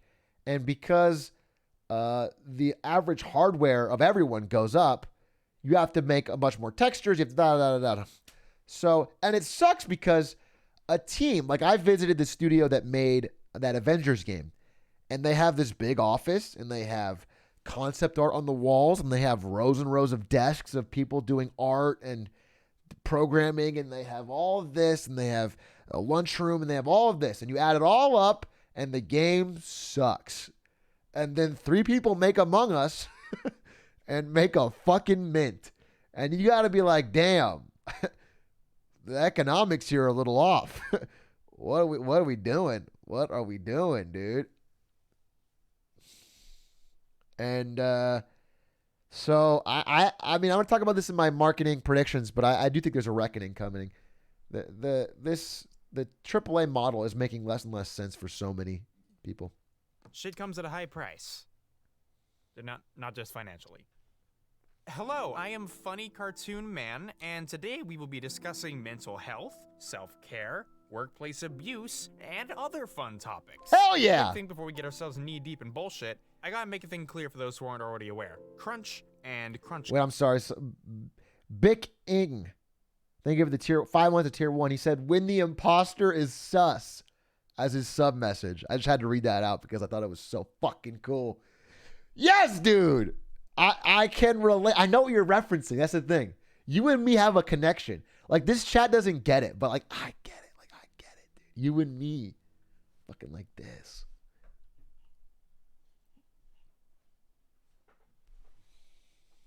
Culture are two very different things. Crunch is the act of pushing yourself, usually by working very long hours to meet a deadline. It's what immediately follows the oh god, oh fuck moment when you realize an assignment is due in 2 days and you haven't started yet. 2 days, dude. If it's due in 2 days, you get a full day of fucking off. 2 days is fucking awesome. Oh, it's due in 2 days. I remembered. It means I can fucking relax today. I have all of today to chill.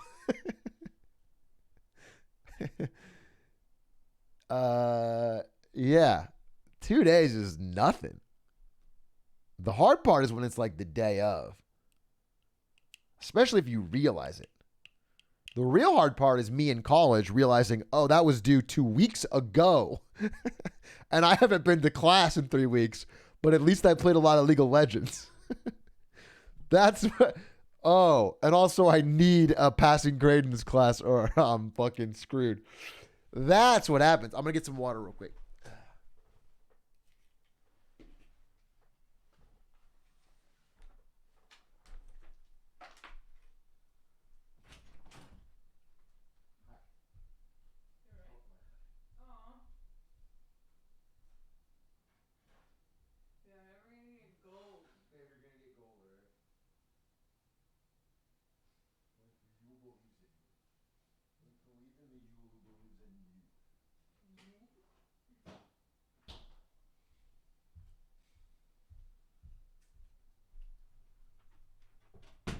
Believe in me.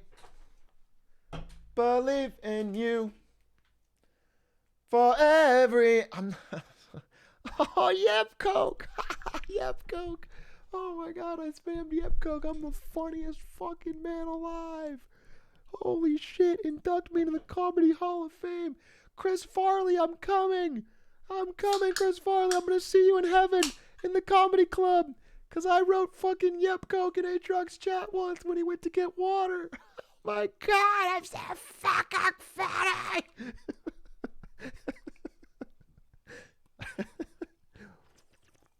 Guys, yes, I know Yep Coke is funny, but you know what's funnier? Guess what Connor eats? Guess what Connor eats, chat? Oh, man. When you figure it out, you will laugh.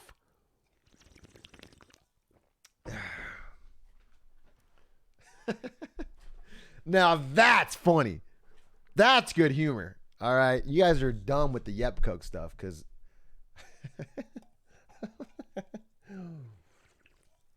It's that feeling of running on 5 hours of sleep in the last 2 days, going on your third G Fuel, desperately chipping away at an assignment due that morning that you still don't know whether you're going to finish on time. Got that? Okay, cool. Now I want you to hold on to that feeling, but your boss just told you that that's what you and all of your your family's life is going to be like for the next 2 months. Okay, have fun. See you on lunch day. Go team. Crunch culture is where most of the problem. What sucks is not only do game developers more likely get subject to crunch, but they also get paid less for the same jobs that often make more of a profit for their bosses, simply because people want to work in games, so they accept lower wages. It's been like a terrible problem with the industry. And if there was any good attempt at unionization that didn't get crushed, they could probably turn it around. I think game developers do need a union. Definitely. Because like I said, gaming likes to portray itself as like, oh, we're gaming. We're the outsiders. Oh, you like video games? Oh, that's quirky. Gaming is the biggest entertainment industry on planet Earth. It's equivalent to like global sports. It's big. It makes a fuck ton of money. Everyone, if you're working on fucking Genshin Impact, that game is printing money. You should make some of that. So they shouldn't crunch you just because you like working on games.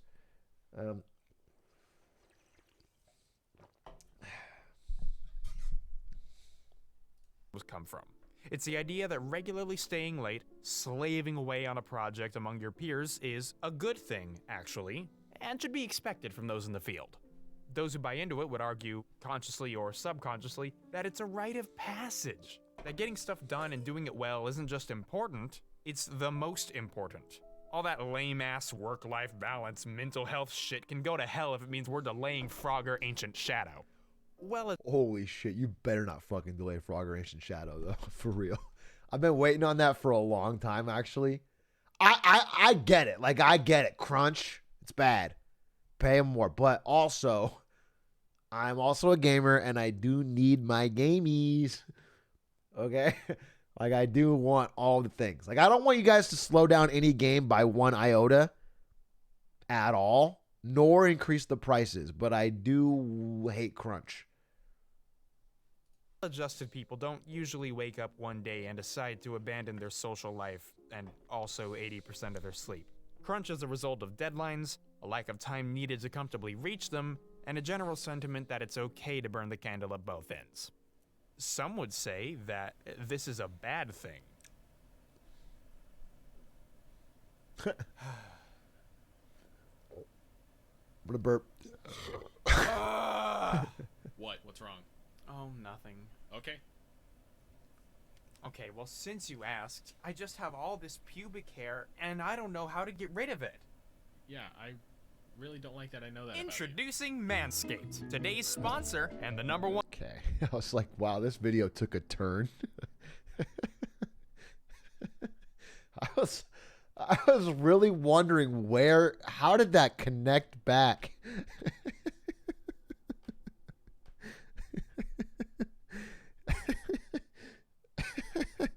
Yeah, all right.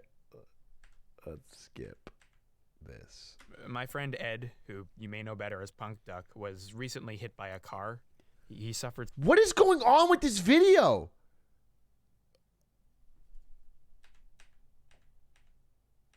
Is it back to Manscaped? Did he just... Is that real? Did he just follow his friend's death with another Manscaped ad?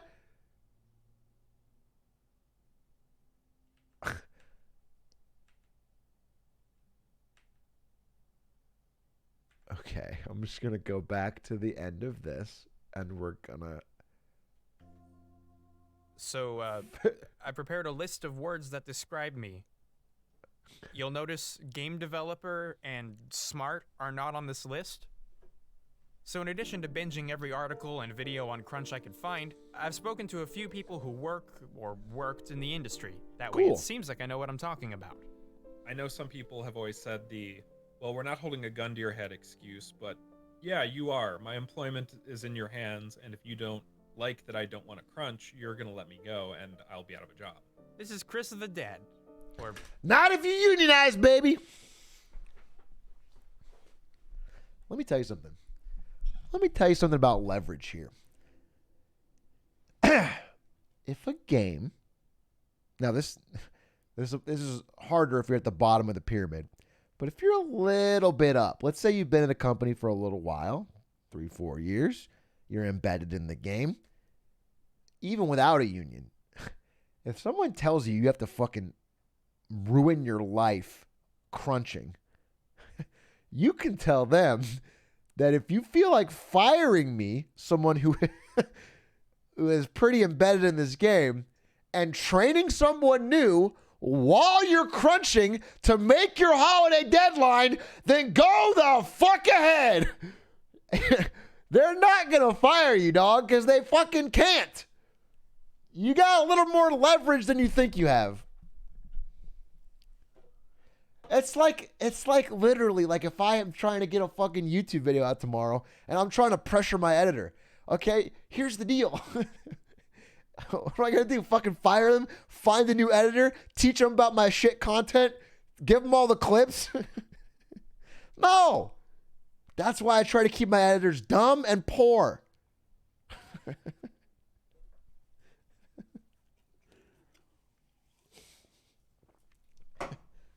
Otherwise... you know, that's his username anyway. I was brought on as the only animator for a season of a show. Oh my god. He's chosen to share his experience under the condition that certain details, such as where he worked... Wait, I'm sorry, what? One animator for an entire show? Fuck. That's crazy. You. Ow, my hand just cramped. My hand cramped just thinking about it. Literally just thinking about it cramped me. Ow.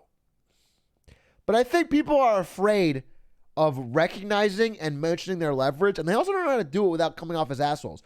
The truth is, even in your job, wherever you work, you probably have a little bit more leverage than you think. Because the fact is that even at the small scale, whatever scale you're at, for your boss, finding someone new, training them up is a pain in the ass. It's hard. It's annoying. Nobody wants to do it. Okay?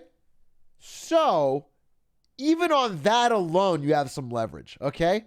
So don't always feel like you are underneath the boot. On a massive scale, we're all underneath the boot right now. But unless you're Jeff Bezos or Elon Musk, whose boot it is. Now,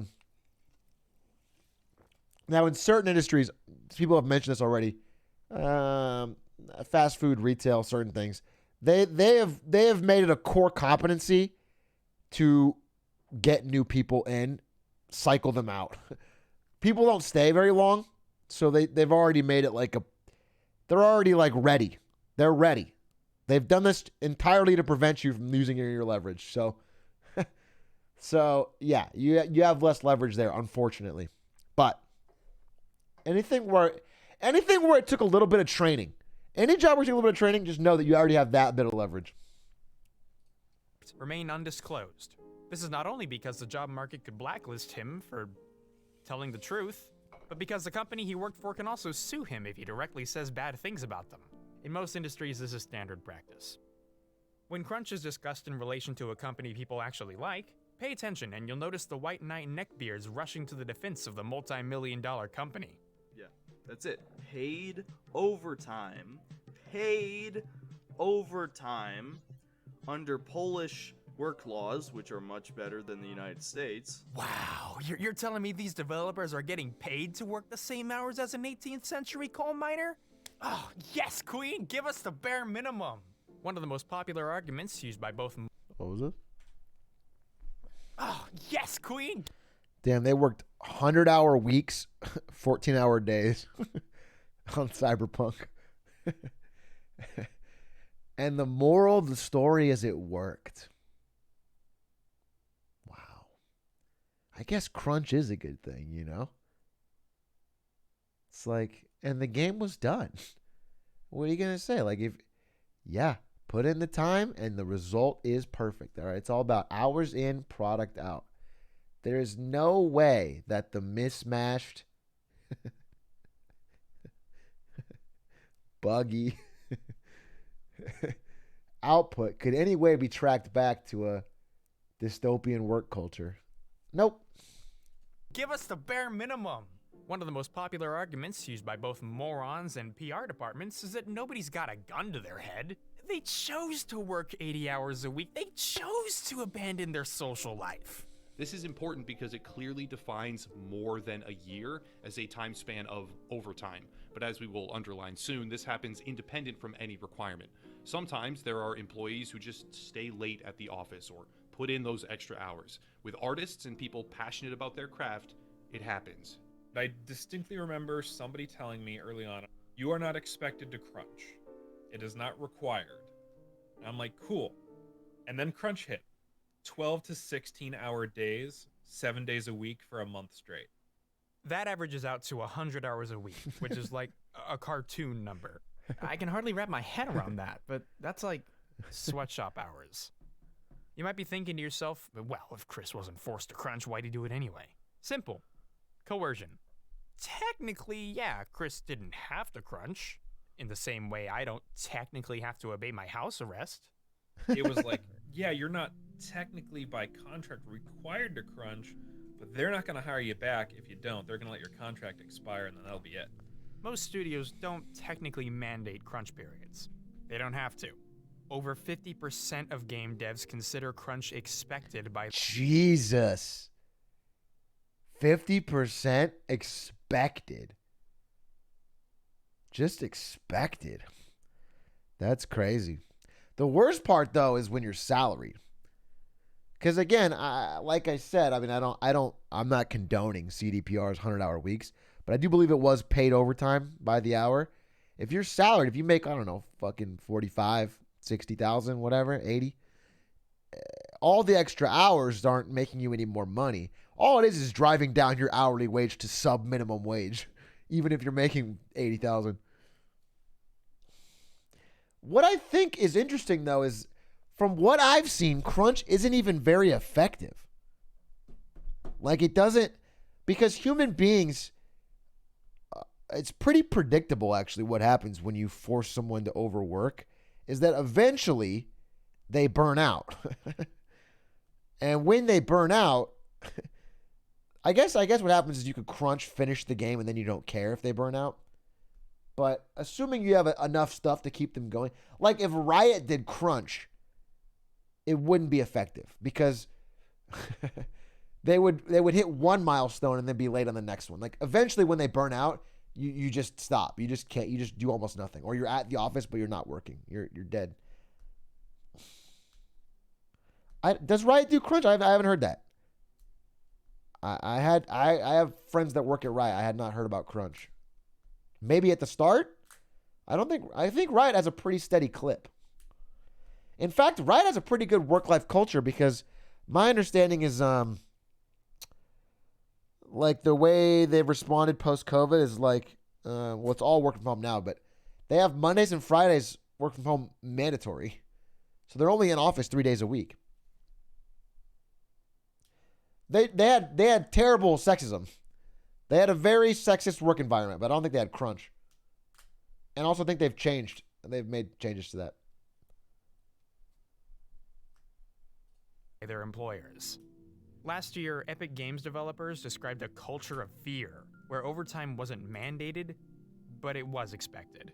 An anonymous employee told Polygon that they averaged 70 hours a week. and that somewhere between 50 to 100 people were in the same boat. I was always suspicious of this because literally the amount of content that Epic was, this is the problem, is this worked. This is the scary part. This worked. Because Fortnite got big, and the reason it beat PUBG was because they worked the fucking pants off their employees and had new shit coming out literally every week for Fortnite. I don't know if you guys remember that, but there was a period of time where people were like, who's going to win, PUBG or Fortnite? It was actually a competition. For a while, PUBG was a lot bigger. Then it was close for a few months. And everyone was like, I don't know which one's going to be better. People were like, PUBG's more for adults. Fortnite's not going to make it. But Fortnite had new stuff every few days. New items, just new shit all the time. And I was like, damn, how are they doing that? I always wondered about that. They were outputting at a rate that I haven't seen other developers do, at least in the West. And clearly they were crunching, but it worked. I mean, they beat PUBG's ass.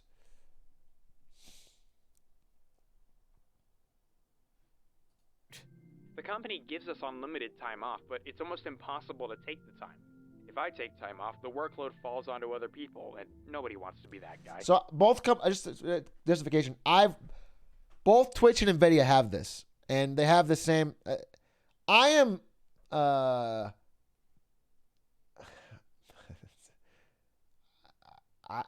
a vacation kind of person, to be quite honest, and I'm trying to do this without fucking falling into the same trap, because you should be able to take a lot of time off. I just generally don't. When I go on vacations, I often get bored. I don't know. I just want to do something. So that's literally just me. But at least when I was at Twitch,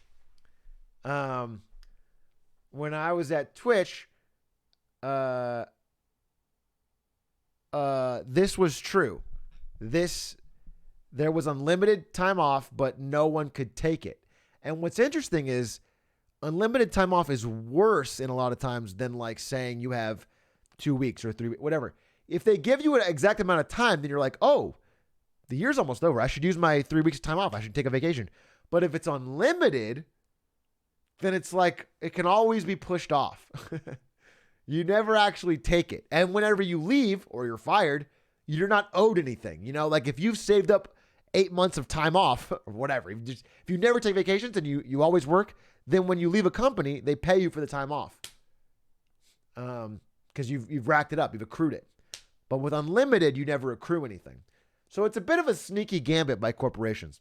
For me, it hasn't affected me just because as I said, as a very unique, just uniquely to me, I don't feel pressured, but I just don't. That's not my, and I'm finally taking a vacation. My boss actually for NVIDIA, my boss told me to take a vacation.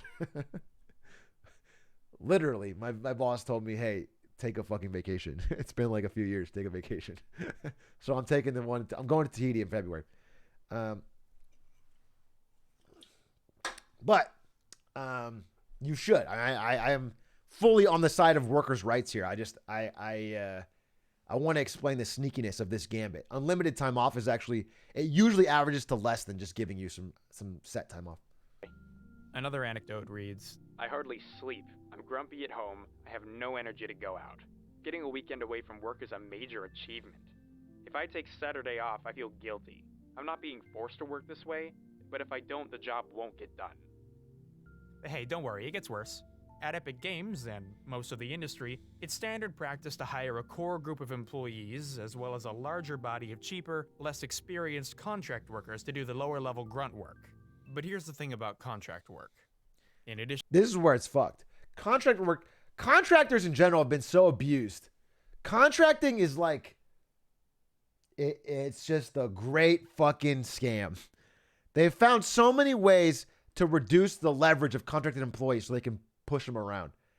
The greatest example is Uber, right? Uber and most of the gig work, because the real scam of Uber is that the depreciation of the car and the gas all fall on you. Any injuries that you make while driving to and fro fall on you. Anything bad that happens falls on you. Everything falls on you. The weight of the business all the negatives and the risks fall on you, and then you make, slightly above minimum wage, and then it fucking cuts down if you had it's wrestlers or contracts, they get fucked with injuries all the time. Yeah. It's all contractors, just a way for them to offload all of the risk onto an individual who can barely shoulder it and has to get lucky. And yeah, it's fucked. It's a fucked system. I don't support it. And Uber's still not profitable, by the way. If you ever want a fucking business that makes no sense, just take a look at Uber, dude. Uber squeezes the life out of all of their, not employees, but contractors, their family of drivers. They squeeze them for every penny they can possibly squeeze. They raise the prices consistently year over year, and they still don't make money. Eventually, we're going to realize it's just not a very good business.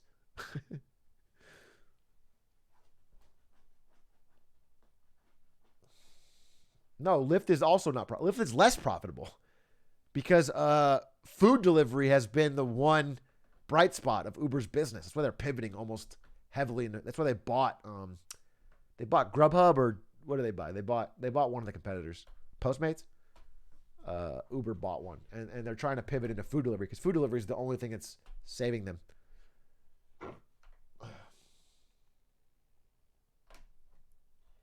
You can write gas and car maintenance off if you're smart about it. Yeah, you can, but it's still the risk is on you, right? And if you average out if you buy a brand new car for Uber, then you drive it, and then you add up the money you made and subtract the loss of the value of your car with the increased mileage and the maintenance cost, usually you're averaging out to sub minimum wage. Depends on where you are and how much surge there is, but usually you're averaging out. So it's like a loophole. They're cheating the system. They're just paying people less than minimum wage. It's not fair. It should be banned, but people like it. Consumers like it because we want car rides for cheap, and so we don't really want it to change, even though it should.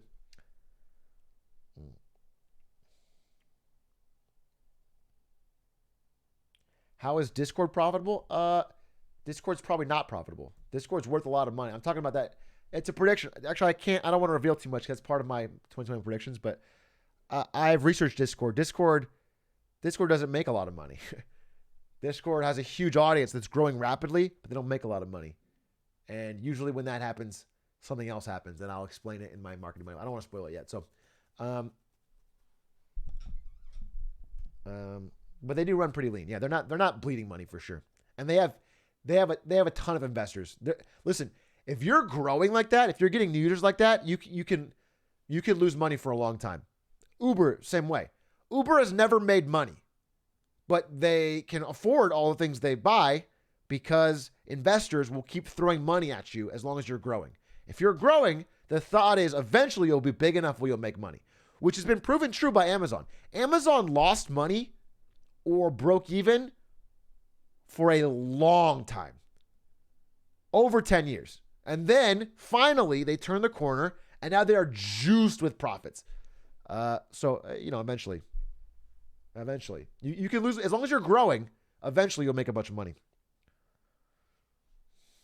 In addition to the benefits they probably aren't getting, contractors don't get paid overtime. They're on a salary, meaning that no matter how many hours they worked, their paycheck's going to look the same at the end of the month either way. Best case scenario, when the game finally ships, it gets a 93 on Metacritic and they get a little bonus. Hell, maybe they even get offered a permanent position. That way the next time they're abused, they actually get paid for it. Worst case, Pog. The contract runs out. Around the same time this article came out, Jason Schreier broke the story of Anthem's troubled development on Kotaku. Yeah, because the real schmaz of it is that they will try to imply that if you work hard or if you put in the hours, then when the game comes out, we'll bring you on or we'll hire you or you'll get the bonus or you'll get money. But the truth is, your contribution, or they're not even looking at how hard you work, really. The answer to that question is going to come from things outside of your control. It's going to come on how well the game does.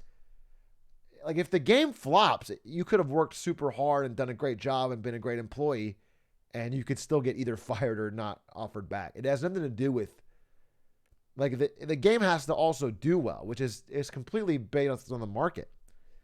So, When, it's bad enough that we developed a shorthand nickname for workplace abuse, but holy shit, does BioWare take the cake? Because during that game's 7-year-long development cycle, another term surfaced: stress casualty. In BioWare, the term refers to somebody who's, quote, had such a mental breakdown from the stress, they're just gone for a few months. this is actually the article I read. I'm glad they brought this up. This is what I remember thinking about. I read this article about Anthem, and it was like the effects of burnout and crunch over a long time. And Anthem was a perfect example, because if you crunch somebody for 3 months, or I don't know how long, you crunch them for a while, and you're still working, and the game isn't out yet, and then you try to crunch them again, they'll just disappear. Human beings cannot be that. You can't, especially if it's like a creative work. If they're trying to make them like an artist do something, they can't do it. And so I just don't think it's effective. I think crunch is just bad management. Months.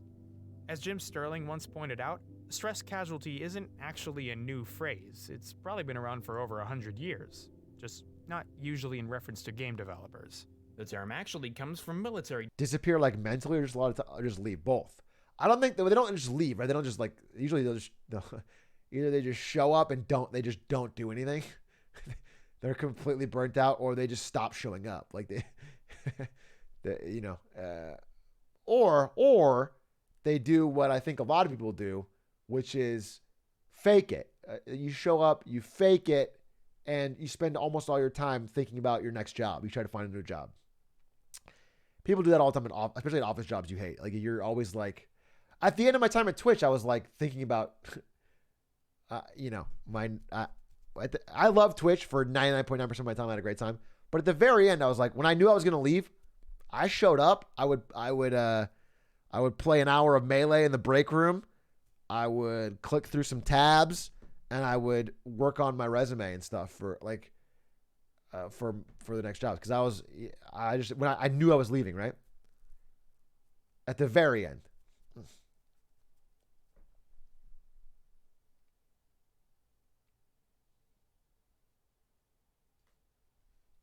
Documentation describing soldiers with early onset fucking PTSD. Jesus. They had lost count of how many times this happened in BioWare. Some come back, some don't. Jesus.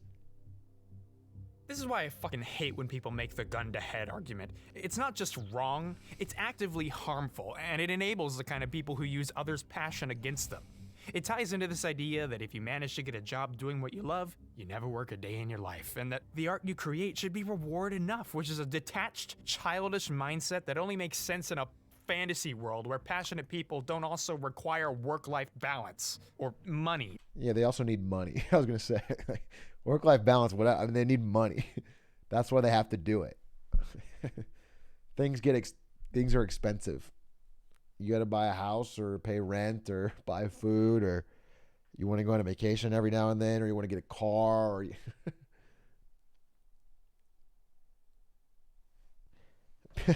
the future if everybody watched Marketing Monday. Fucking true. If only we could get everybody to watch this show. Mad Money, thank you for the Prime. Golden Nat, thank you for the Prime. Rig, thank you for the Prime. That one guy, Jacob, thank you for all the Primes, boys. Android Zero, thank you for the Gambit. Tier 1, 5 months. Vahib, thank you for the 5 months. Mr. Clean, thank you for the Prime. Damn, you spelled Mr. Clean weird. X Sean B, thank you for the 5 months. That's Canada if one Canadian would watch Marketing Monday. One Canadian marketer, yeah. Fantasy world where passionate people. Yeah, that's true, actually. Fuck, dude. Canada is like the perfect society except for their terrible, terrible marketing. If they could just solve that one problem, it's like, where's the flaw? Also require I work-life guess there's hockey. Yuck. balance or money to pay rent and eat food.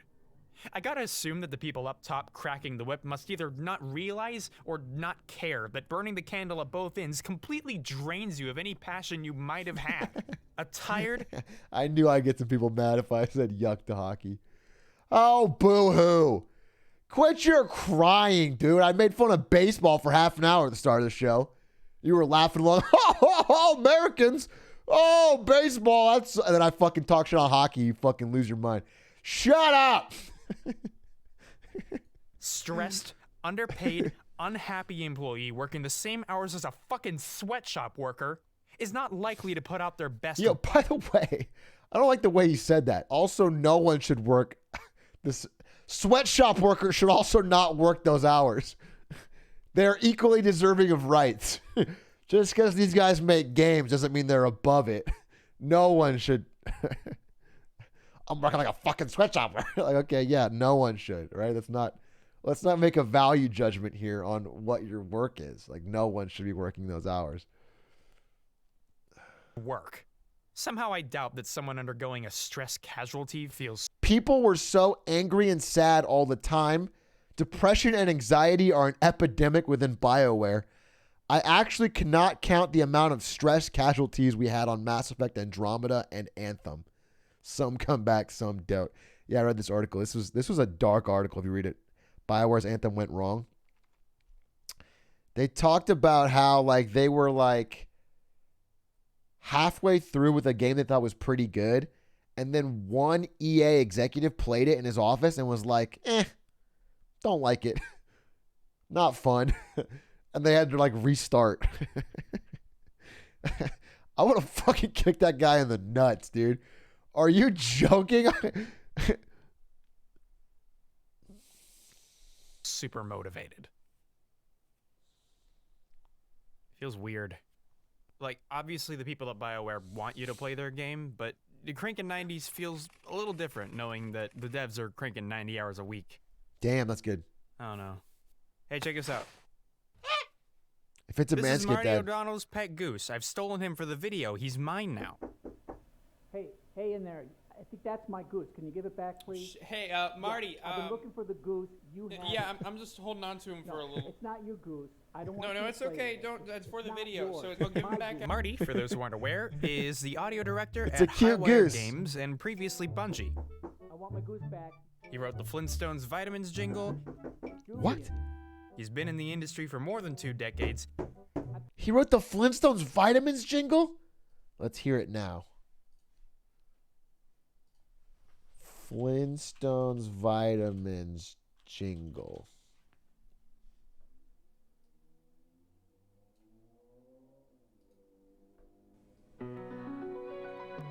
We are Flintstones kids, 10 million strong and growing. Only one children's vitamin comes complete with the great Flintstones taste and fun character shapes kids love.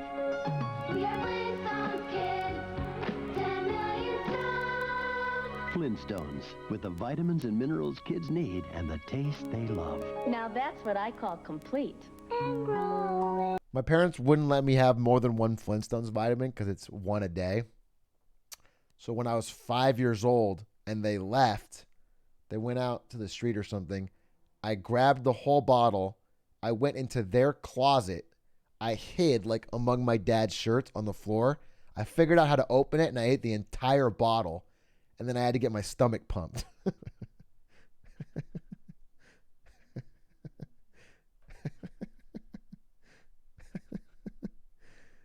Yes, sir. Badass since day one, baby. Always gambiting.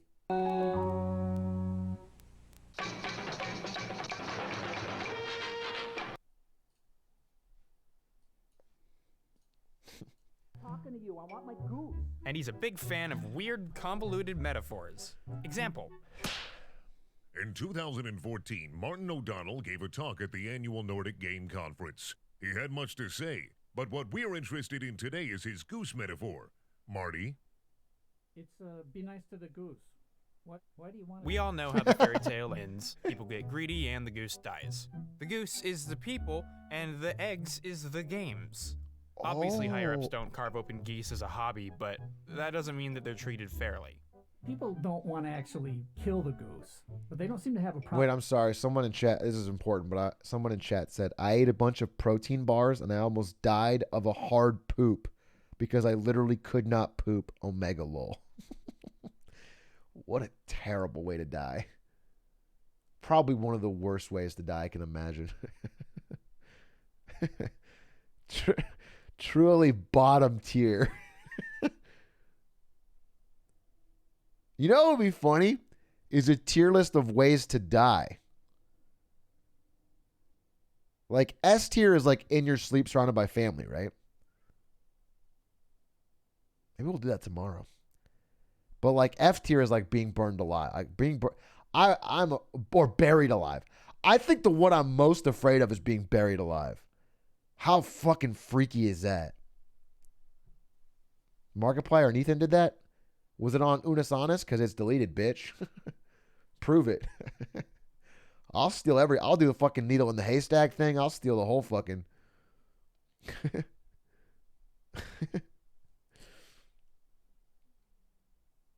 Drowning's pretty bad. Yeah. We'll save it. We'll do this tomorrow. Or later this week. That'd be a fun idea. All right, let's hear about one of these goose. Problem kicking it in the stomach. And a goose that's been kicked in the stomach is not probably going to want to lay any more eggs. True. Doesn't even want to get out of bed.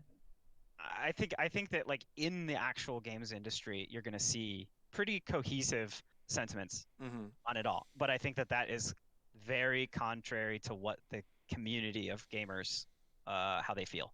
That's Alex. He's a co-founder and creative director at Stress Level Zero, an indie game studio responsible for VR games Hover Junkers, Duck Season, and Boneworks. He's also... Wait, that Duck Season game looks fun. That's Alex. And it's cruelty-free, cage-free. They don't keep their developers in cages. Wait, I want to see that. VR games Hover Junkers, Duck Season. Oh, that looks fun. It's a horror game. It's an amazing game. I'll play this game.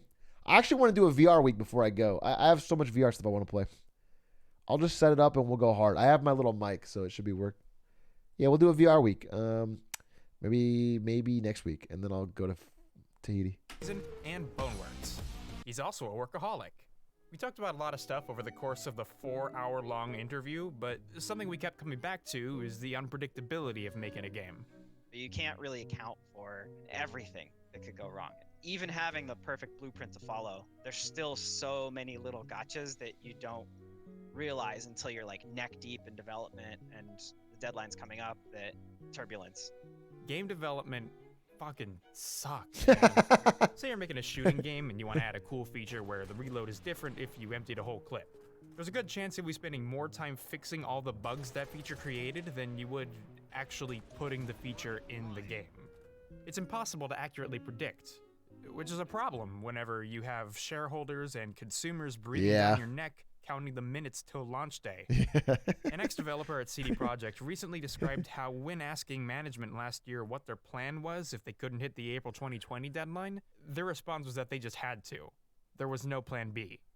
Chances are, if you're already neck deep in crunch... It's fucking stupid. Dude, I can only imagine what that game would have looked like in April. Because the one we got was buggy as fuck, and it came out in December, dude. What were they going to give us in April? That was like April, May, June, July, August, September, October, November. That's 8 months of pure bug fixing. Because the game had gone gold like earlier before that. So that's 8 months of pure bug fixing to get what we got.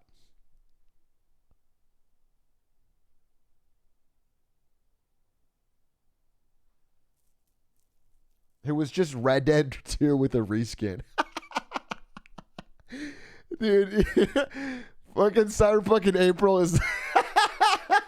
It's just a reskin Red Dead.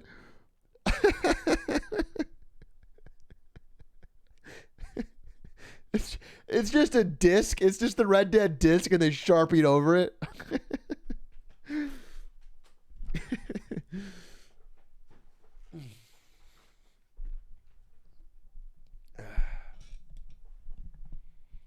Like some of CDPR was, the suits don't care how hard it is or how long it'll take.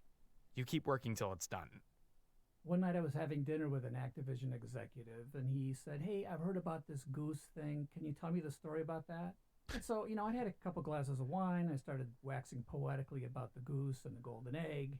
And then he said, "Wow, Marty, that's a really good story. But, sometimes there's nothing like a good foie gras." Oh, shit. Holy shit. That's like fucking cartoon villain. I mean, that's a fire comeback from an executive, but it's also like, that's like a cartoon villain.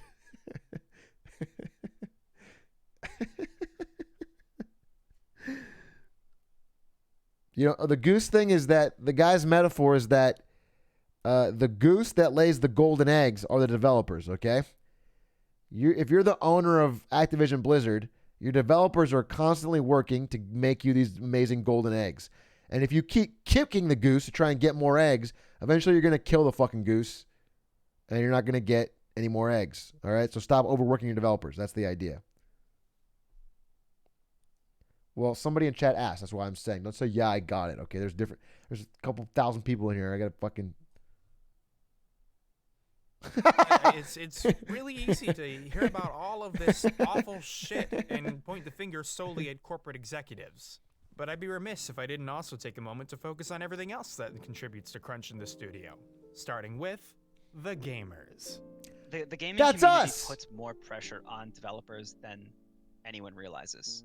There's so much pressure to meet a deadline, not from executives, but from the masses. I saw the one developer posting death threats that he received on Twitter about it. Yeah, I saw that too. It's fucking scary, And we're nobodies and had very few people in comparison wanting our game, but I had people that were livid that I wouldn't give them the time that the game would release. Yeah, but we're lovable scamps, though. We're gamers. We're lovable. Look at us. We're cute. Look at all you guys. We just love games. We love the game. Okay? Yeah, we love a couple death threats here and there as a joke, as a goof. All right? Yeah, maybe I spent last night not streaming because I was tossing a brick through Hitman developers' windows saying, release it on January 31st or I'll be the Hitman. But it was like a joke. It was it's like a funny thing. They get the references to their game. So it's like, I don't know why all the fucking blame is on gamers now. It's fucking ridiculous. I don't know. We're what time oppressed. on that date that we're targeting that the game will go live. And people got violently upset to the point where they're like, how could you possibly call yourself a game developer if you don't know the exact second that this game is going to be available? Imagine Good working question. a CD Good project, question. working these insane hours, and on top of all that stress, also then getting sent death threats from randos on Twitter. Yeah, the problem is people are so wrapped up. Listen, if you are in a point in your life where you are lonely or sad and games have become your outlet of joy, the external thing that you use to regulate the internal problem, then when someone gives you bad news that the game you're looking forward to is delayed, it is probably triggering a whole lot of bad cycles here that probably lead, in the extreme examples, things like this. So in my mind, even the larger problem is that and I talk about this in the marketing thing too, but we're sort of in an age of rampant loneliness that I think is having a lot of knock-on negative effects. One of them being this obsession with needing a new game that they think will fix them.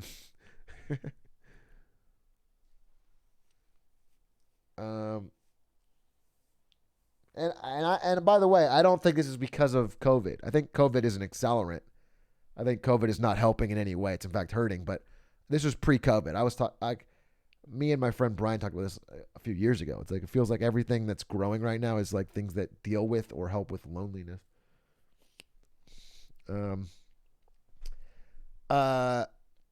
Anyway, don't send death threats to developers is my unless they're really funny like my Hitman one. That Hitman one was funny. You aren't working hard enough. There were people out here complaining about how Apex doesn't have as much free content as Fortnite literally a day after an article came out exposing the human cost of that dopamine drip feed. Yeah, that's what I was talking about, dude.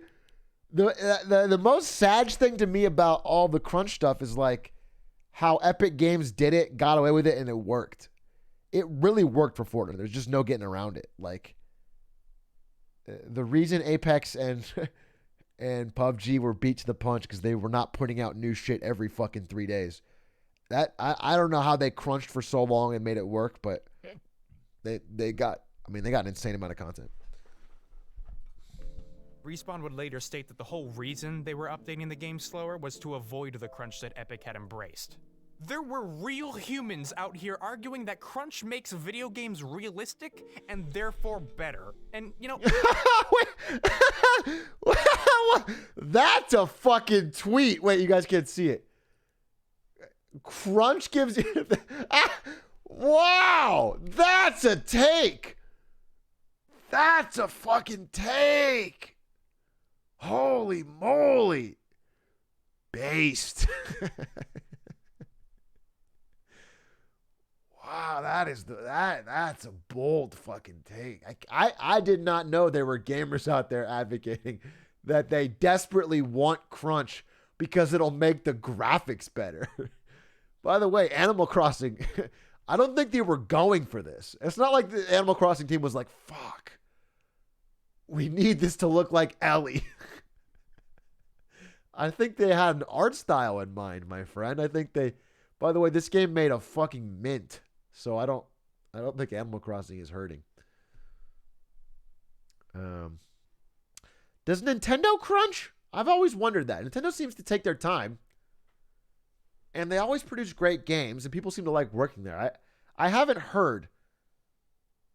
I'm sure everyone has crunched at one point. I'm talking about a widespread culture of crunch. For example, at NVIDIA, around a launch, there will be some sort of crunch. It's not part of like the fucking day-to-day culture, so I don't think it's a problem. But if there's like everyone's working hard because there's literally something really big about to happen, that seems fine. I feels like part of the.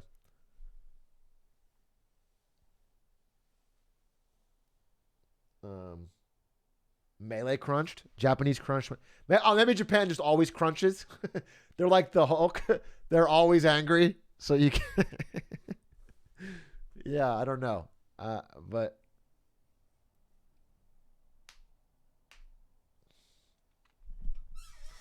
Nintendo says they don't. I would assume. I have not heard horror stories of crunch coming out of Nintendo. Maybe they work a little bit harder on average, but I don't think they have obsessive crunch. And I don't think their game timeline, I think their game timeline does reflect that. I think their games come out when they come out. And they're not like trying to hit certain deadlines. Because they've been around for so long, they kind of know, I think.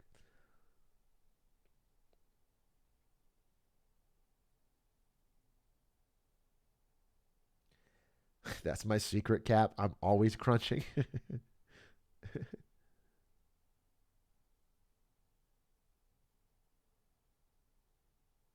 It probably does depend on the franchise and where they're at. I don't know. I mean, literally they said over half of developers, so I wouldn't be surprised if every one of my favorite developers has crunch in it.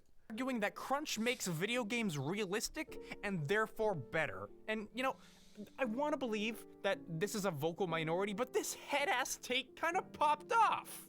I think it's some kind of cursed blend of entitlement and the lack of knowledge that leads gamers to say so much stupid shit. All the I'm sorry, what? Knowledge that leads gamers to say so much. Welp, gaming is fucked. With 2077 being out of the Game Awards, Last of Us 2 is going to have an undeserved victory, causing gaming itself to crumble. Which one of you was it? Hey, it's blipped out. I know it was one of you fuckers. Who wrote this? And the thing is, he was so right, too. What's really funny is, like, everyone that said this take, which, by the way, who gives a flying fuck? Who cares who wins Jeff Keighley's The Game Awards? If it's not a pansy, don't fucking care. Don't even tell me about it. Don't write me, dude. I will leave you on red if it's not a fucking pansy. But anyway, despite who the fuck cares, people should realize if Cyberpunk had come out in time for the Game Awards, I don't think it would have won Game of the Year, dog. Much stupid shit all the time. Fuck this, dude. Ninja's take is based. I'll defend Ninja's tweet here till the day I die. I'll never understand how college and NFL football teams allow kickers that just miss kicks. I feel like there has to be a pool of kickers in the USA that won't miss simple kicks, or snappers that won't miss the snaps.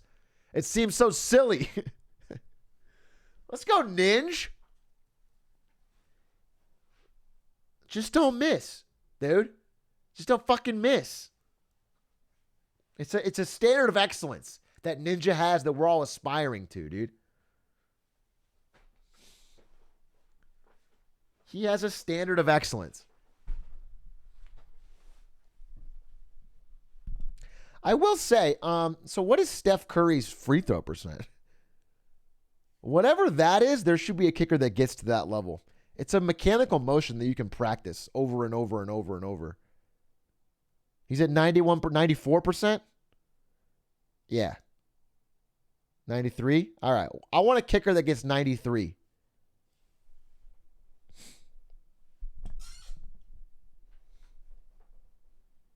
Give me the Steph Curry of kickers.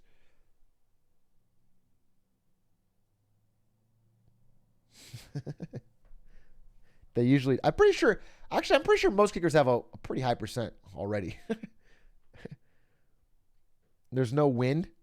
Oh, if they already have people that have, there's already Justin Tucker. What is Tucker's percentage? I don't follow football, especially percentage. Let me just do a quick check. Fuck. Justin Tucker kick percent. He's at 90%, dude. Shut the fuck up, Ninja. That's good enough.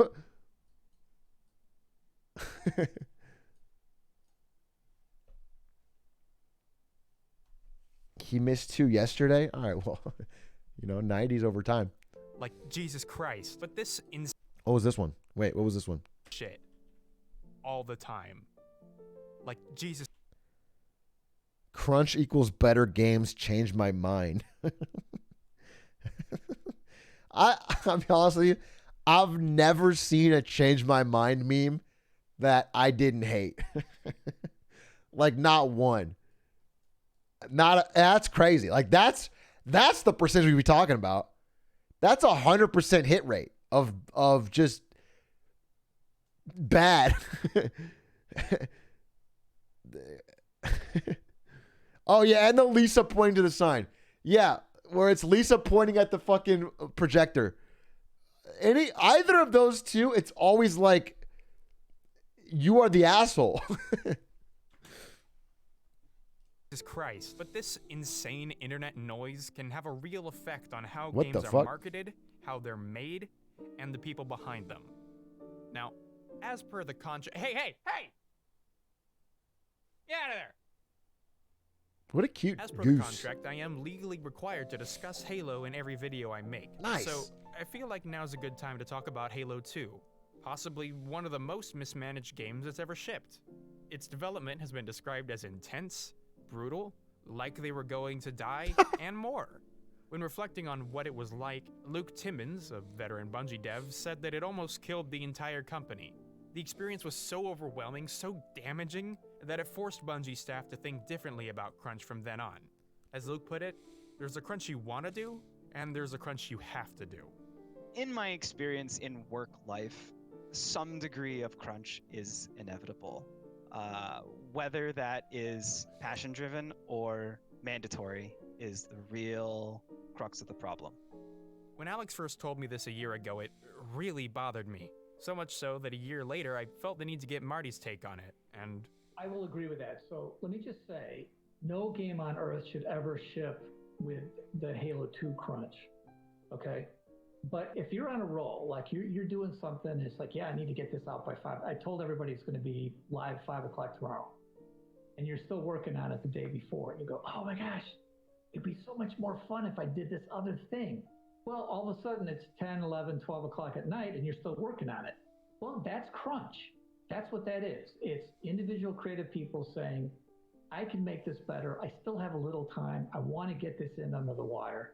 and this is a big mood. Anybody who makes stuff with deadlines will know exactly what Marty's talking about. Yeah. But even though self-mandated crunch usually comes from a positive place, that doesn't always mean it's okay. I feel like I've probably... What is this dude tired of? Being a fucking model? Are you crunching, brother? You got your fucking nice haircut, just rolled up sleeves, nice shirt, you put your fucking shoes off, socks on the desk. What are you crunching? Doesn't always mean it's okay. I feel like I've probably removed... He crunches abs. How This guy did like 50 actual crunches. It's not like nobody else did that to me. You know, like I made the decision to do that because I felt like I had to for myself. Do you know what I mean? I do, but I don't think that's a good thing. I think that's kind of an invariably bad thing. I don't want to at all compare myself to like an athlete because we're fucking not. But I mean, like you have instances like with runners, you know, who will hit this brick wall where they just cannot go anymore, and they just have to stop or break through this wall. And I think it's kind of similar, and it's like that's probably unhealthy physically and mentally. I feel you, but there's a gigantic difference between like a day-long marathon and a 2-month-long death march. At the end of the day, Yeah. I mean, I think the real problems are being compelled to do it, either with a wink and a nudge or openly forcefully. Either way, it's fucking terrible. And then the length of it. Because I don't think things work as a rigid, like, 8 hours, 8 hours, 8 hours. I think human beings just work spikily. I think when you get in the zone, like some days I fucking get almost nothing done. Some days I'm just unproductive. I'm ready to just fucking go watch Netflix at 5 and then I stream and I don't get anything. And then some days I'm like in the fucking zone and I get a ton done and I will work a lot more hours. And I just think that's how people work. I just think you get in the zone. And so I don't know. I don't think it needs to be regulated. Like you better fucking stop working. But it just needs to be not pushed on you. Games are not more important than your health, man. Nothing should take priority. You know who's, someone just mentioned it. You know who's really been crunching? XQC. Okay? We need to talk about this. It's a fucking problem. It's the dark secret of Twitch.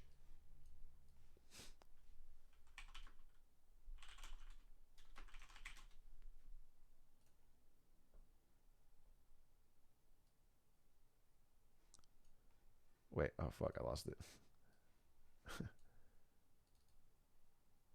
All time.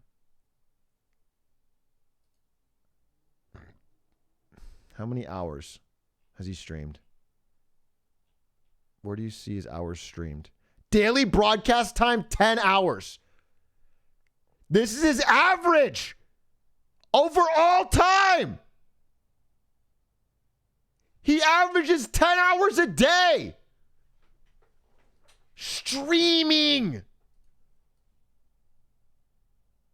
7.3K hours streamed. That's crazy. I have streamed since May. So May, June, July, August, September, October, November, December. Now we're in January. So that's 9 months. I've streamed for about 9 months. And I'm about 1,000, maybe 1,000 hours. And that actually includes Monkey Ball and all things before that. So really, probably a little under 1,000. That's crazy. Oh, I saw Hassan, dude. Hassan literally streamed 40% of 2020.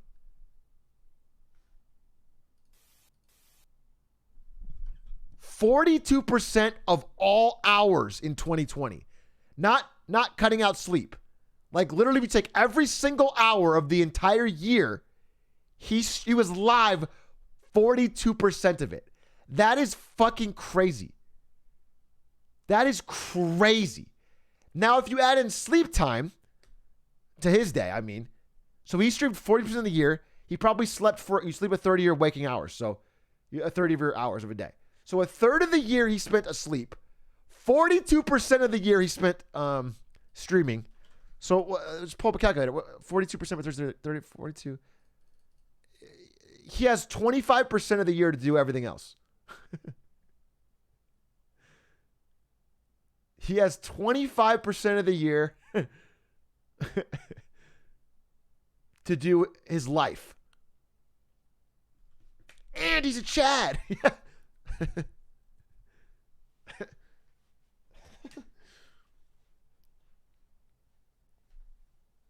63% of his waking hours for the entire year he streamed. That's crazy. That's crazy. That's crazy. That's absolutely insane. That's crunch, dude. I actually wonder. It's worth considering. So the economic dynamics of the game industry is what leads to crunch, right? I'm wondering if the economic dynamics of Twitch and of content creation in general also force crunch. Because the thing about content creation is that there is an infinite number of competitors who are all working very hard to take your spot at all times. And whenever you don't stream or you don't upload or whatever, there is no moat. You have no defense. Your viewership is very fluid. They can easily move to someone else. I wonder, it's a bad sign because we're only at the beginning of this era of celebrity and of content creation. And if the future requires all of your waking hours to be spent generating content in order to stay ahead of the game, then I'm just glad I'm not, that's not my goal. I'm glad I'm not trying to become a content creator. Thank God we have Clint Stevens, dude. Thank God we have Clint. When you reach the top, it's the opposite. Look at Clint and Valkyrie. Well, XQC and Hassan are at the top. I think Valkyrie streams a lot, actually. She's had some breaks recently, sure, but... and Clint, I wouldn't say is at the very top. Clint is at the top for sure. Clint's an amazing streamer. There's still a skill to it, right? Clint is very good at streaming. He's funny, entertaining, and engaging. He put in the hours to get good at that. His very first stream, I'm sure, wasn't that funny, but he got good at it, right? So even if he takes time off, his advantage is that he's better at it.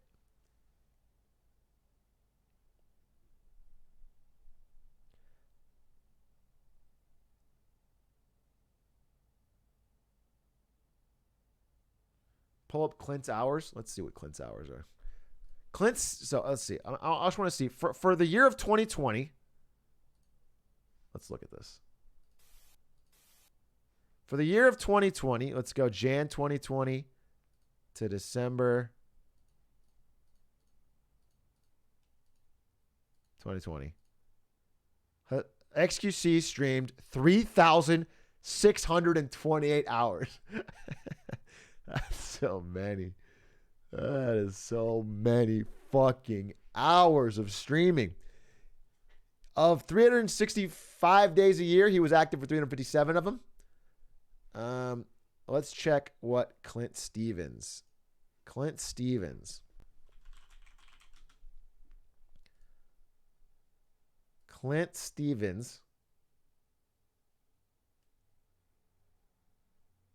Statistics. Streamed 713 hours. Actually, she spent 3,000 more hours streaming. Let's go, Clint. Let's go, Clint. Big Clint. What was I at? Doing it part-time for a little over half the year. I think I was around Clint, dude. Yeah, I streamed more hours than Clint. Clint, you lazy fuck. You live with your parents. It's your full-time thing. You don't even make your own YouTube thumbnails.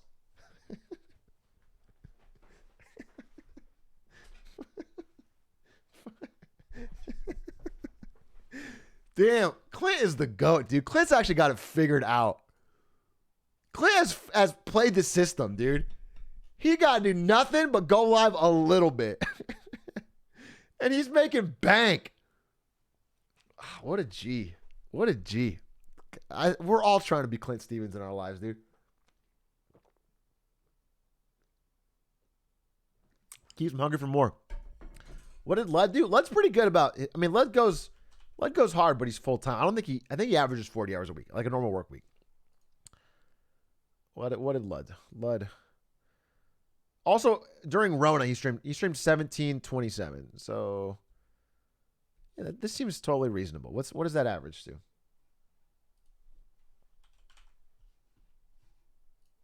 1727 divided by 52 weeks in a year. 33 hours a week. Yeah. It's totally fine. That's a totally fine average. And he also does some YouTube stuff. So he averages about 40 hours a week, right? 40 hours a week of working. Yep, that's it. He's got a job. Streaming is his job. Pays well. He does. Yeah, I think Ludwig's at a good balance. Tommy Innit. I mean, Tommy Innit is the Clint of the big guys, right? Tommy Innit barely streams, but he gets 6 gazillion viewers. So Tommy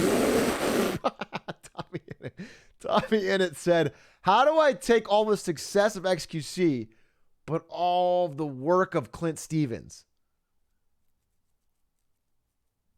All before I turn 18. Wow, that is a fucking this is very few people in human history have ever made the money Tommy Innit is making without coming from a rich family. Like, just literally just as a normal person. This is so rare in human history for this amount of work to get this amount of reward ever.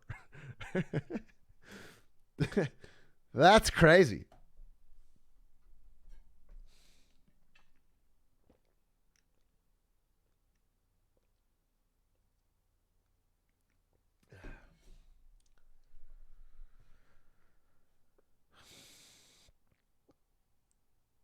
He's beating the system. Why does he go to school? You should finish your primary school for sure. Just because. I mean, literally, first of all, I don't know, just content creation is a fickle industry, right? He is a very popular Minecraft YouTuber at 17 that you have no idea where he could be. He's very good at it, though. The thing I say about Tommy is, like, if it was a fluke, that'd be one thing. Then his viewership's probably going to die eventually.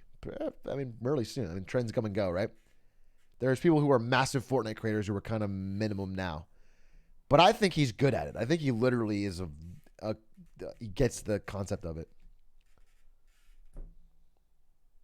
Yeah, he could do more than Minecraft and still get a huge audience. All right. Let's watch the end of this video. Above that. I mean, at least not in our industry of entertainment. Like, unless we're talking about you're in a fucking war, then it should not literally be your. Creating games is a war, okay? Streaming is a war, okay? We're out here fighting. We're putting our lives on the line. Or well-being on the line. Alex was careful to make clear that he would never force anybody, not even his worst enemy, to endure the kind of crunch that he's put himself through. Which is a huge relief, seeing as how he's a creative lead. He knows what he's doing is bad for his health, but he still feels compelled to do it. He's able to put himself through hell largely in part because he's passionate about what he does. That's why it's called crunch culture. It's literally a culture of workaholism. Ow. This is why I think Luke and Marty both make the distinction. What game was that? Even Looks fun. crunch that's entirely voluntary has got to be kept in check. The way Luke put it, It can be awesome because you have passionate people who are excited and have cool stuff to work on, but you gotta be careful. People can get so excited that before you know it, they're working a ton and getting burned out. That's what I did at Twitch. I think this happened to me, literally. When I joined Twitch in 2014, it was pretty much right out of college. And it was like my fucking dream job, and I was so excited. I did nothing but I lived at the office. I would work. All my friends were other Twitch employees. My entire day revolved around Twitch. And then I would, on the weekends, so I would work all week, right? Then on the weekends, we would fly to an event. So it would be like, work all week, fly to DreamHack, fly to Evo, fly to... And it's fun, of course, but you're also working at the event. And then you fly home. Fucking 13-hour flight, you fly home. You're tired, you get up, you go to work on Monday. I think I worked like that for 3 years straight, and then I was like, damn, wait, why am I not? I sure thinking like, why am I not happy? That's what I remember thinking. I remember like I was on my way to work. I was on the bus, and I was on my way to work, and I was like, wait a minute, I feel like shit. Why am I not like? Yeah, that. It was a distinct feeling. It was a unique and distinct feeling. Like there's no different job I was trying to get. So why am I not at like what is going on? How do content creators become more efficient with their time and find better strategies for growth, especially smaller channels? Well, again, I'm no expert, but the two things I would recommend are the riches are in niches.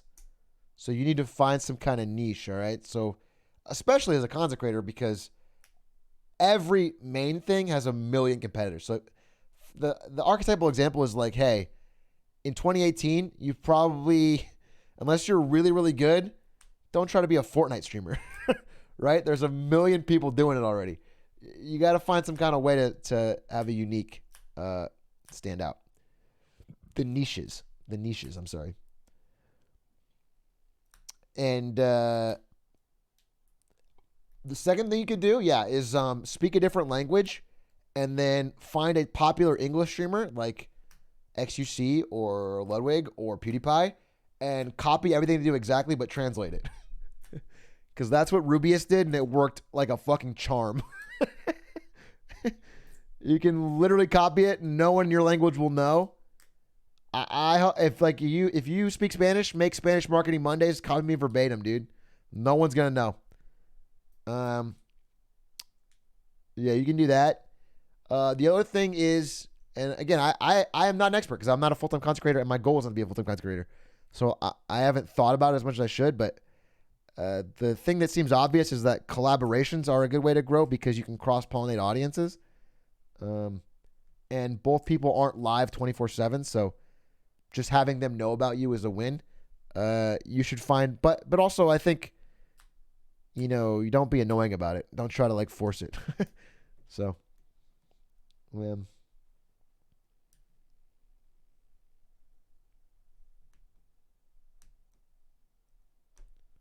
how do we know you're not an English ripoff? Fuck. Fuck, they figured out that I can speak Chinese. And I listen to the Chinese Marketing Mondays. And I just copy them verbatim. This whole thing is a copy. That's why I always am talking crap on Chinese government, dude. I don't want you to look too closely.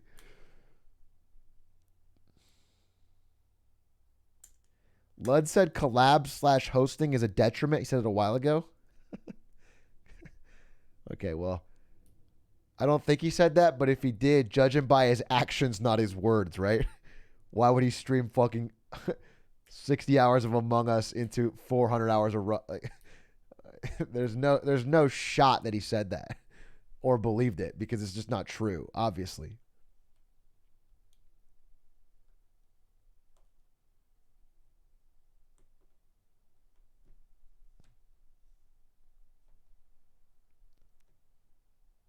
Yeah, hosting doesn't do anything. If someone big hosts you, it means almost nothing because those people are ready to leave. They stick around, you play an ad, they leave. Very occasionally a host can help. Ludwig, one of the things that was a good sign when he was growing that he was going to be big was that when he'd get a big host, he would retain a good percentage. If you get a big host and you retain a good amount of it, it's a good sign that like you have broad appeal.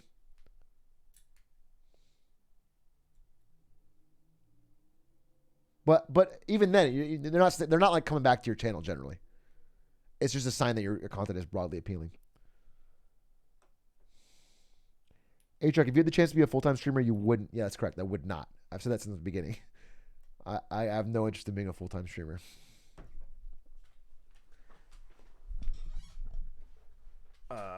It is a very fulfilling hobby, though.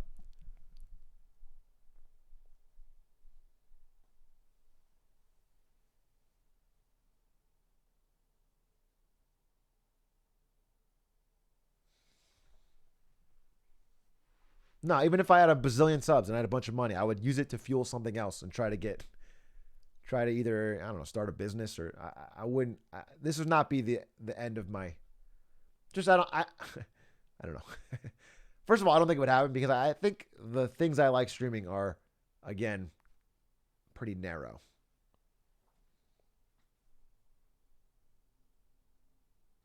Atrioc, can you buy me Uber Eats food? No. Thanks for asking, though.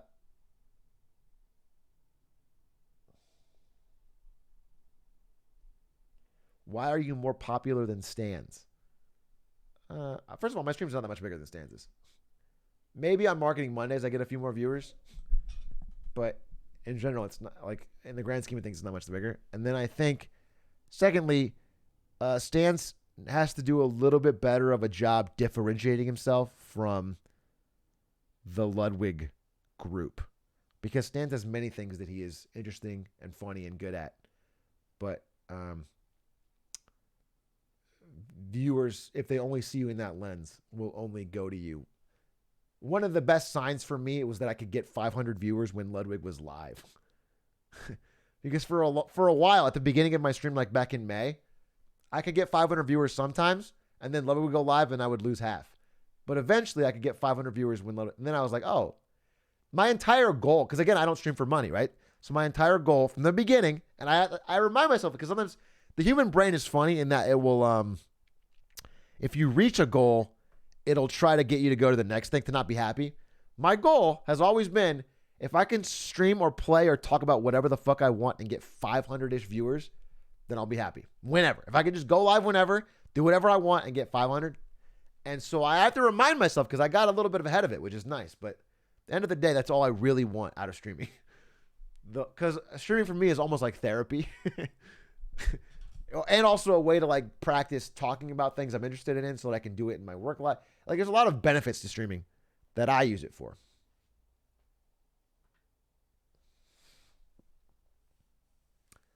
But I think Stans is getting up. I think Stans has been doing balloons and things he likes lately. I think it's been good. And Stans has been growing. I watch a lot of Stans. Stans Saturdays are fucking lit. He streams in the morning when I'm like tinkering around the room or cleaning or working, and I just put on Stans. Fucking love Stans on Saturdays, dude. He crushes it.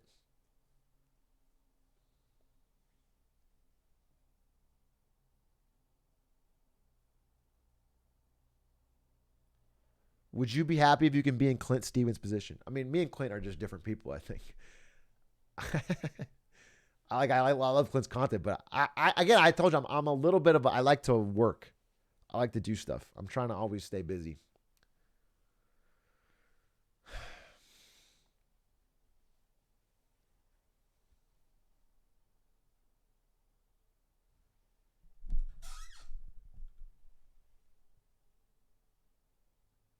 Squide, glad to hear it. Let's watch this video. I want to see that. All right. Need to be passionate. People are excited. Cool. People can be excited. That distinction he makes, that passionate people are excited, is a really important note to hit on, because us creatives tend to be really bad at the whole self-control thing. It's so easy to just throw everything you have into a project you're jazzed about, but before you know it, you're burnt out, you feel like shit, and you hate everything you worked on. Yikes. Some would argue that for management to explicitly seek out super enthusiastic workers... Quas, I think of the tier 1 morning. PK Rain, thank you for the 5 months. One Hammy, thank you for the tier 1. Would you be happy if you were in Jeff Bezos' condition? yeah. Yeah. You mean if I had $150 billion in the most powerful company on planet Earth? That I was essentially a living god?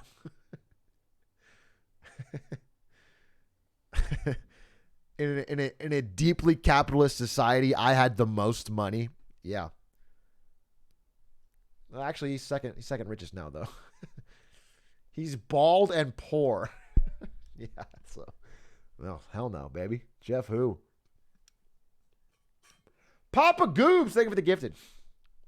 Is inherently predatory because young passion is easy to exploit. The PR bullshit I hear a lot is like, we're looking for somebody who's extremely passionate about this work. And that's like, okay, you want to just exploit them. Here's the thing about that, though. In a passion-fueled industry, who doesn't want passionate people? It's a double-edged sword. You need people who really care about the work they do, because the more they care, the better their work will be. But unless that drive is kept in check, it quickly becomes self-destructive. You actually start seeing this. You start seeing them, they're staying later and later, and they're like eating at their desk, and they're sleeping under their desk, and they're doing these crazy things. And then if you're in a position of management, you say, look, you got to go home. I want you to go home. I want you to spend the weekend with your kids. Like, this isn't good. What you're doing is not good for you, which means it's not going to be good for us. So you're not allowed to come in. Sometimes you actually have to say, no, you can't volunteer to crunch anymore. You have to take a break.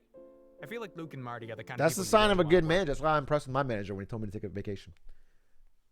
Yeah, I think it's rare. I think it's very rare in the corporate world. There's people that'll be like, yo, take a break. Like, don't work. How much money does Musk even have liquid, though? I feel like he's only rich on paper. Wasn't there that tweet? I want to spoil one of the best tweets of January. God. Wait, I got to find this tweet because your comment reminded me of it.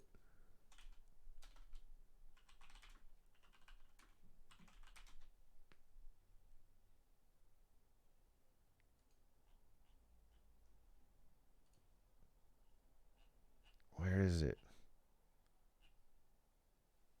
Where is it? Where is it? There it is. I found it. There it is. Okay. I meet Jeff Bezos in a store. I laugh at him because he only owns $170 billion in stock. None of that is liquid, I explain. I dangle a $20 bill in front of his face. You ever seen one of these, you fucking poor? I spit on his shoe and his employee licks it clean.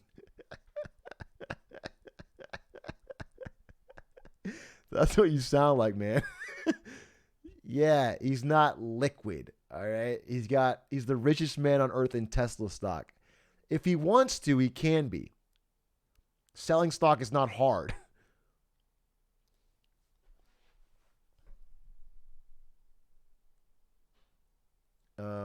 And by the way, what these guys do, what Jeff Bezos and Elon Musk and these very rich people do, is they keep all their money in stock, and then they take out massive loans against their stock at very, very astronomically low interest rate, because of course they can pay it back because they're the rich people in the world. So they'll take out like $1 billion or $800 million in a loan. And so technically they are in debt for the year. So they pay no taxes. So they use that as their spending money. They use the $800 million loan as spending money. And it's against their stock, so it's guaranteed. So essentially it's free money from a bank. And then they don't spend any money on taxes. It's just a way around taxes. So actually it's worse.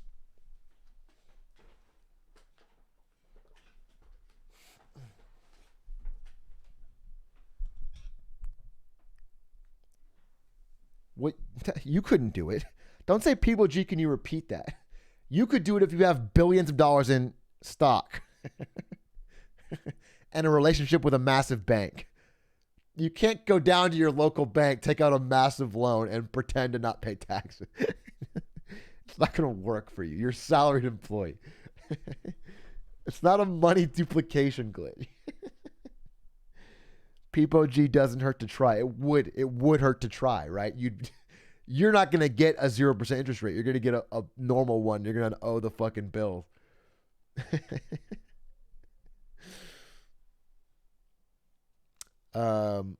Great fucking tweet though. All right, watch the end of this. Work for. They're more inclined to pet the goose every so often than they are to. Obviously, this isn't to say that all management that doesn't think exactly like these two are cartoon villains. But when you embrace that culture of crunch rather than keeping it at bay, that's when you get the horror stories. Jason Schreier put it really well when covering Naughty Dog. The studio is open about crunch culture in interviews, and its managers deliberately seek out perfectionists in art, engineering, and all the other disciplines that make games happen. At Naughty Dog, nobody asks the devs to crunch. Nobody has to ask. They'll be there anyway. That's kind of weird. Obviously, there are things we could be doing better. Maybe it's better planning, maybe it's unionization, maybe it's a complete... No, that's it. It's unionization. Literally, it's a lack of leverage. That is it. If the game developers unionize and there's a threat that the game won't get finished, like if they could just all strike or walk, it's a skill. They all have this skill. It's not like they can replace it easily. If there was a union, they could... It's literally it's the ultimate solution. That's why I think developers are so antsy around the unions.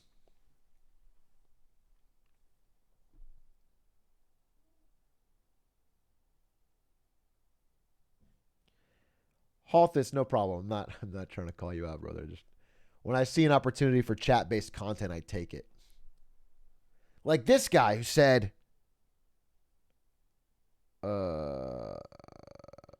the Gamer Guild Pog. Fuck. You didn't have one good chat message? I read the whole fucking chat. I couldn't find one. You guys fucking failed me on that one. I just wanted somebody to say, like, something stupid.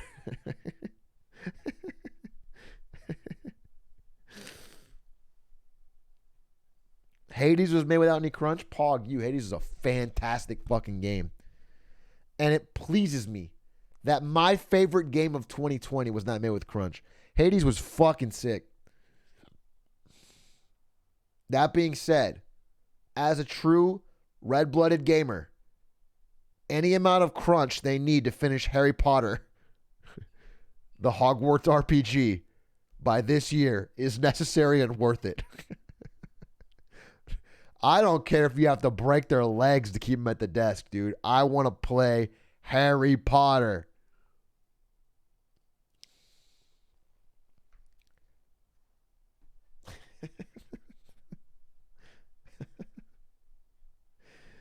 Everyone's anti-crunch till their gamer side comes out. No, I'm obviously kidding. Here's a question. Do you think that Twitch has become even more top-heavy with the Rust server and the Among Us collabs? I mean, everyone's growing. Twitch is growing as a whole. There's more viewers here on the website than there were this time last year. So the rising tide is going up. That being said, and I'll talk about this more in my marketing money prediction, so I don't want to spoil it, but I can't spoil it. The answer is slightly. And I can tell you more when we talk more. That's it. I can't say more. I don't want to waste that slide. Unions are good, but they can go too far. Yeah, they can. I think the police union and the teachers union have both had some missteps. But the interesting thing about those are all the examples people give about bad unions are government unions, which is interesting because the government isn't run like a business. Like teachers don't teach for profit. So a union it's a weirder situation. Public sector unions are a little bit different. And that's why the economics are weird. But in a capitalist situation where it's a company whose only goal is profit, then if the workers don't unionize, there is no counterbalance to the literally grinding the workers to zero pay or as low pay as you possibly can, as low benefits as you possibly can to make money. There's no countervailing force. So that is where that is where you need unions, just because the incentives don't line up. There's no leverage for the worker if they don't have a union.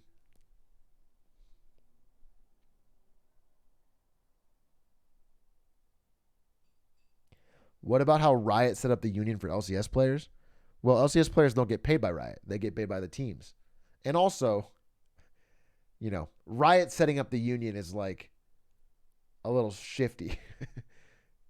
I think it's only because the players were too lazy to do it themselves. Honestly, there was nobody really stopping players from making a union. But LCS players and league, like esports players in general, are not very well versed, and they already make enough money to buy Uber Eats, so they don't know why they care. It's hard to get them to care.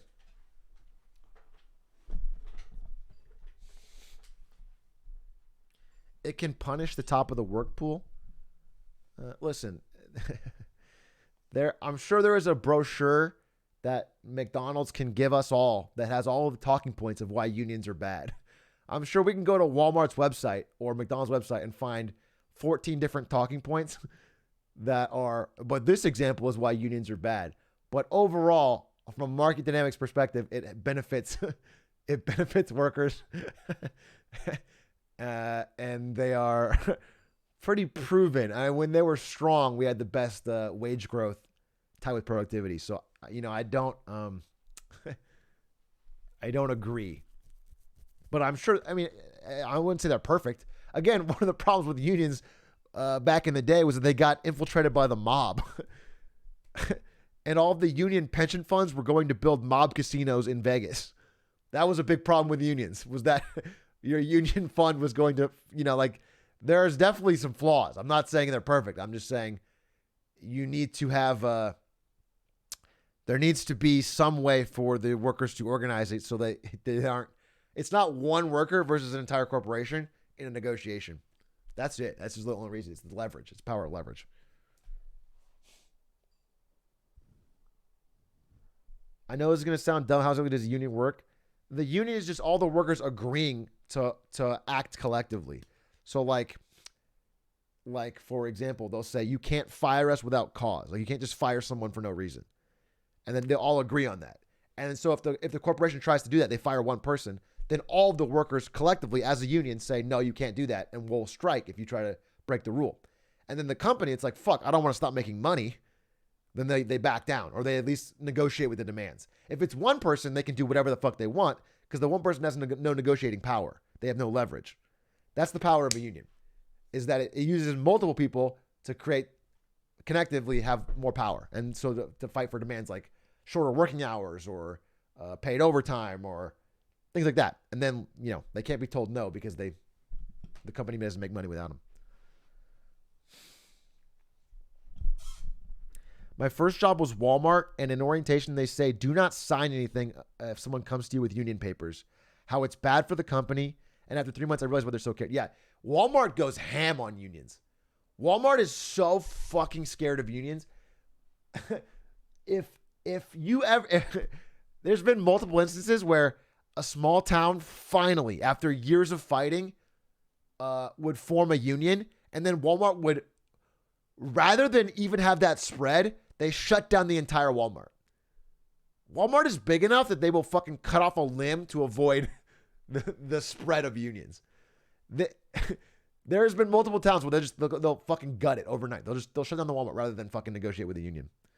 Yeah, they're insane about it, and they talk about it. They have so many anti-union tricks and tactics, and yeah, they're crazy about it.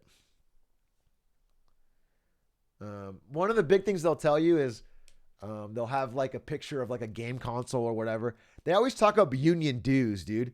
They're always like, oh, you don't want to pay those union dues, do you? You could buy a PS5 with all the money you'd save on union dues. And it's one of the big talking points. They try to scare people with that. There's a lot of scare tactics. I would just say in general, you should wonder why they're spending so much money and time and effort to try and stop you from joining a union. Think about that. It's not for your benefit. It's for theirs.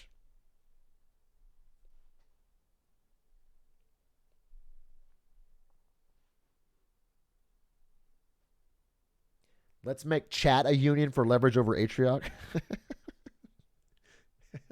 Well, I don't pay you. But if you unionize, I'll have to. Fuck!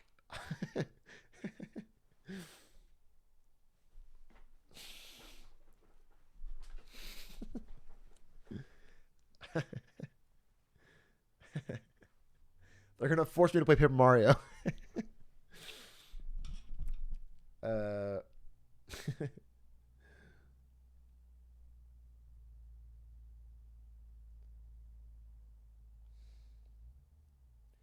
remember writing an anti-union paper in AP Gov in high school. That opinion changed when I started working.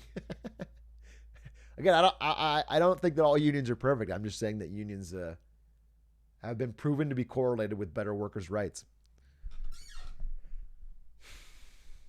And it's like, I just like systems. I like solutions where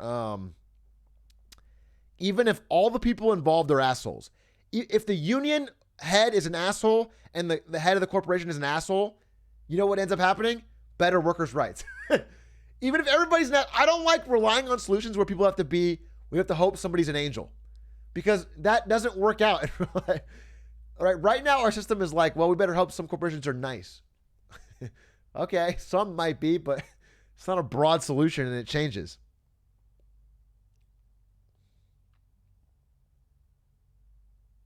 And just make the incentives. Like, the incentives, the corporation incentives are always going to make more money. So there has to be some force to stop them, some countervailing force. Otherwise, they will literally eventually do it, no matter how nice they are. But rebellions are built on hope. You're a rebel, aren't you? I rebel.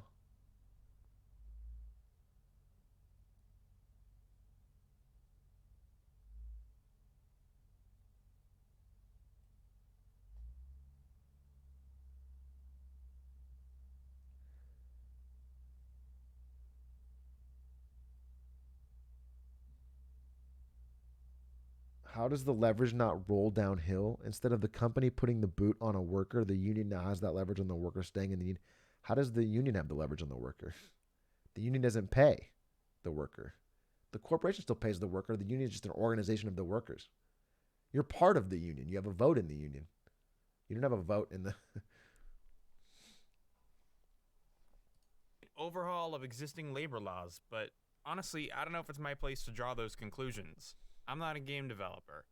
I'm Funny Cartoon Man. Ooh! Now, I'm not even saying that crunch in and of itself is always bad. I mean, it is, most of the time. Studies show that it doesn't really work. But I mean, like, if we're going off Marty's definition, there's nothing inherently wrong with it. It's just really easy to take too far. Well, the only thing I know for certain is that crunch culture is definitely, for sure, a bad thing that no one should be okay with. You know, it fucks me up to think about how many people out here are okay with working themselves into the ground, forcing others to do it, or cheerleading for the companies responsible. As long as entertainment is fueled by deadlines and profit, crunch is probably never going to go away entirely. But you know, hearing about how companies like Respawn and Nintendo are out here actively avoiding it kind of makes me think that... I think the worst part for me of crunch is that they don't get any of the rewards. If you take a contractor, you overwork him to death, 100-hour work weeks, and your game does well, they don't get more money. They don't get anything. That the worst part of crunch is that, like, there's no benefit. They've outsourced the downside and privatized the upside. Oh shit! Small ant raid. Little do you know how I'm breaking waves. I was having a tough week, and this small ant raid is just the thing I need to turn it all around. Is that a hero I see? Thanks, small ant. Thank you. We'll have to team up next time for the Minecraft speedrun. We'll have to. You know, Linkus was far too Swedish for me. And let's be honest, he was slowing me down. Okay, I was trying to zoom forward, build a house. And I just felt like he was like, oh, let's not build a 4th, 5th, 6th house. Let's try to get the blaze rods. And it's like, shut the fuck up, Linkus. You know, Let's move on. And I'm sure Small Ant would be on board with that. I'm sure he'd have my back. Appreciate the raid, brother. Appreciate the raid. Let's watch the end of this. We're watching a video, boys, we're watching a video on crunch in the video game industry. And let me take a quick poll, an informal poll. All right. Now, how many of you, as a general concept, don't like the idea of crunch? You don't want your game developers to work to death, right? Most of you. But I would be interested to know how many Small Ant fans might support crunch if it meant a new Harry Potter game or a new Nintendo game. A new game they might really like would come out. Then a little bit of crunch is okay, right? You probably like a little bit of crunch.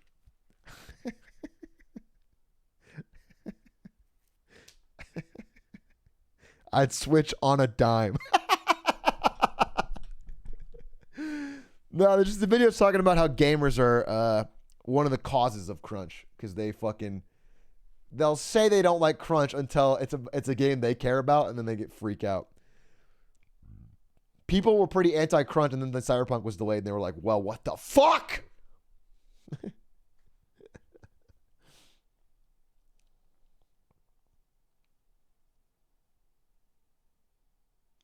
As a software engineer, I'd be pretty grateful to be in the gaming industry. That doesn't make crunch completely ethical.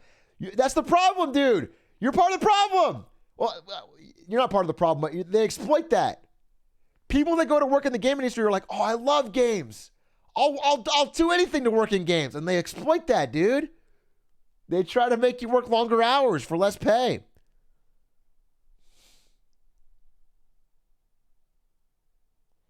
You're talking to the community that waited 8 years for Breath of the Wild to come out? Fucking true. Let's go, Small Ant fans. Small Anters. You guys waited for Breath of the Wild for 8 years, and you'll wait for Breath of the Wild 2 for 8 more years. Okay? You're the type of gamers that won't worry about crunch.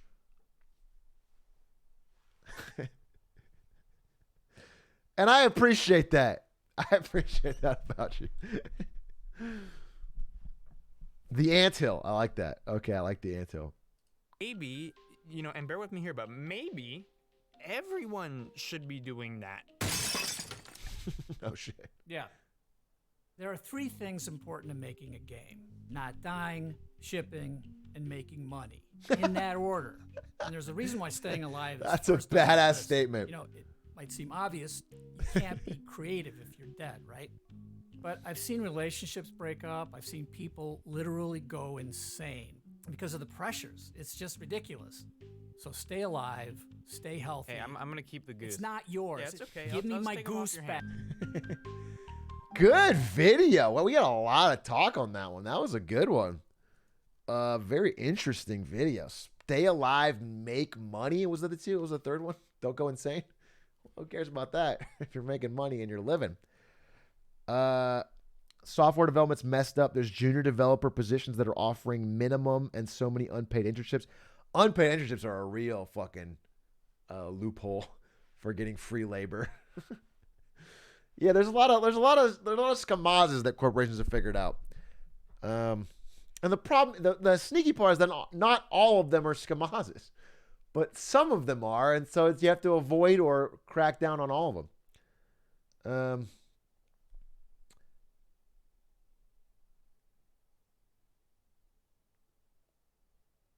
As a software engineer, I avoided the video game industry because of crunch, and it's almost impossible to get a non-contractor. Yeah, I think one of the reasons that video game industry relies on contractors so much is because if the video game flops, they need to jettison the entire staff. If you hire, let's say, 200 people, and you launch a game, if that game is good, it's fine. Let's crank out DLC or whatever. Let's do a bunch. Keep you all on. But if the game is bad and you have no income, because the income is so spiky, right? You only make one big jump of money for most developers, not the biggest ones.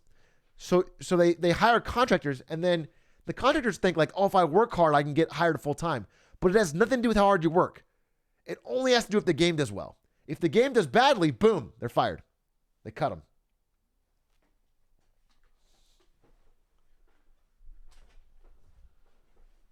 So it's an unfortunate cycle. Let's watch. This kind of attitude is why chess isn't getting updated. Dude, the chess developers, I'll say it, need to crunch. It's been 2,000 years. The queen is still OP. I know I've been talking about bad crunches. I know. But at this point, can we get a fucking patch? Can we get a DLC for chess? Please. She's so broken. I'm a bishop main, and it's like every day I'm putting my fucking ass on the line, hustling to move diagonally. And it just feels like these queen players fucking walk all over me. It's insane. Nerf en passant. Yeah, so chess guys can crunch. Everyone else probably don't. I think I read somewhere that for Smash Melee, Sakurai and Iwata worked 14 hours a day to get it out in time. They wanted to inspire their employees to work overtime as they were forced. I heard that Melee was a pretty tight timetable. And it's a beautiful accident. And again, I don't know. Also, Japan has different work-life balance standards. I don't think anyone should work that much if they don't have to. But again, for me, just the type of person I am, I'm not afraid of crunch.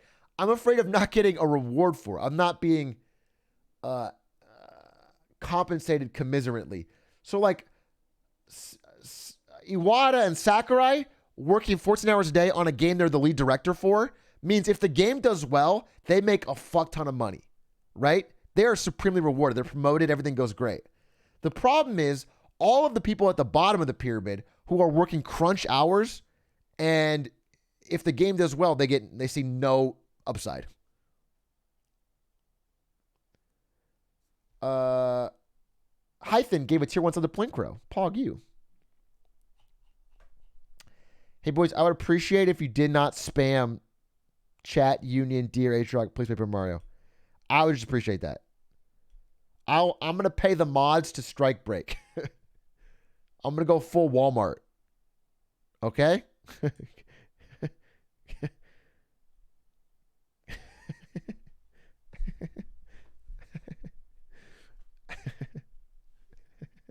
Swift rage. Yeah, I don't want to play Mario. I don't want to. So zip it. I don't want to. All right, I think I'm gonna do one Uno Mas video. Or we could do Reddit recap. Let me see. One more Get Smarter. By the way, if you're new here, today is Get Smarter Mondays, usually done on Saturdays, where we watch interesting YouTube videos and try to learn a thing or two, but also they can't be boring. That's the one rule. And we've seen some interesting shit. Let's see what we got here. This one's called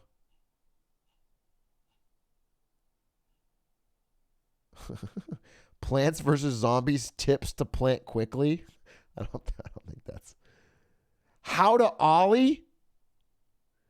Mom forces girl to play with Barbies. She instantly regrets it. Darman featuring Sniper Wolf.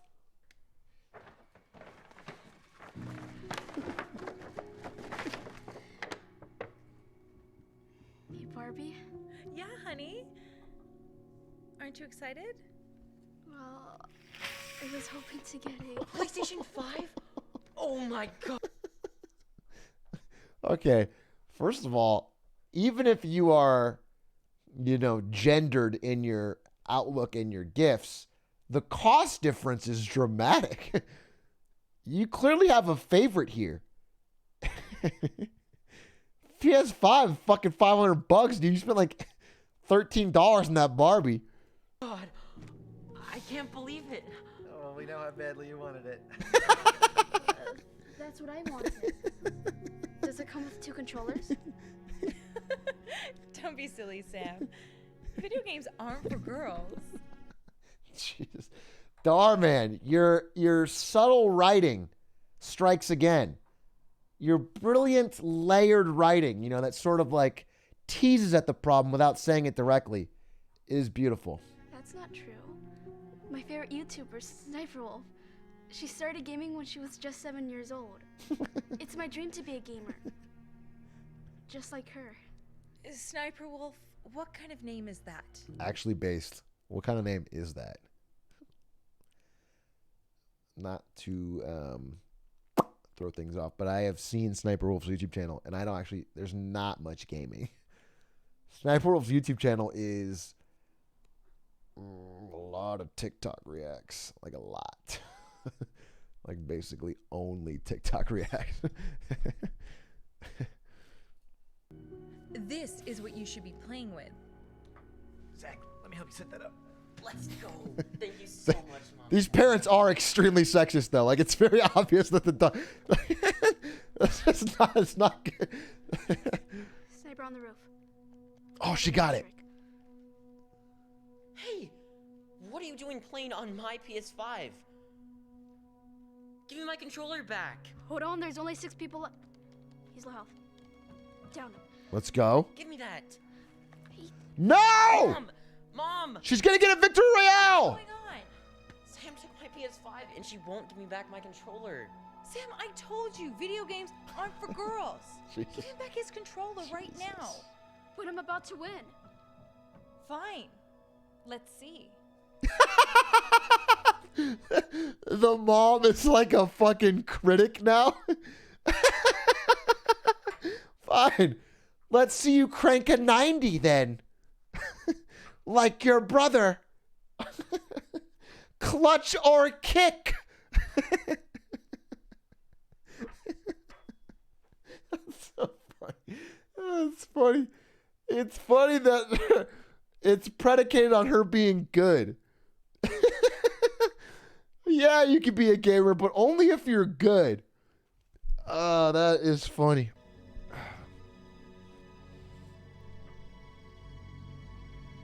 Oh?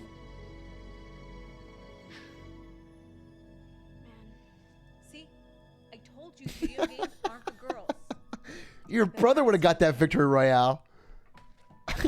We only want pro gamers in this household. Train up, Zach. You're going to be on Evil Geniuses in no time. Oh, how cute is this? You can wear it when you go back to school. I don't like dresses. Actually, do you think I could get this new Wolfpack hoodie? Is this an ad? Please, please. Sniper Wolf just came out with it. That gamer girl? I already told you, video games aren't for girls, so forget about it. But Mom, please, it's my dream to become a... Not another word, young lady. Now, I've got to get the rest of these bags, so... You can play with this while you wait here. I don't want to play with Barbies. Oh my gosh. I'm so sorry. That's okay. Why'd you No. pick this? I was just mad because I want to be a girl gamer. But my mom says girls can't play. Oh my gosh. Sniper Wolf? Hi. So, your mom says girls can't what? Sorry, I'm freaking out right now. I can't believe it's you. Why is she here? My mom says girls can't play video games. She wants me to play with Barbies instead. That sucks. But honestly, I was always told the same thing. It would be funnier if it ended right there. It would be so funny if it just ended with "that sucks" and she just dips, gets in a Lambo. That would be like one of the funniest videos in the history of the internet. That might stick with me forever. Yeah, but I never let that stop me. If boys can do something, then so can girls. There's True. no reason why girls can't be gamers. You're so right. I can be a girl gamer. I don't feel like that speech was that inspiring, but What's wrong? I don't have a system. And my brother won't let me play with his. that motherfucker. I'll tell you what. You can have the one I just bought. What, really? Just promise me that you'll never give up.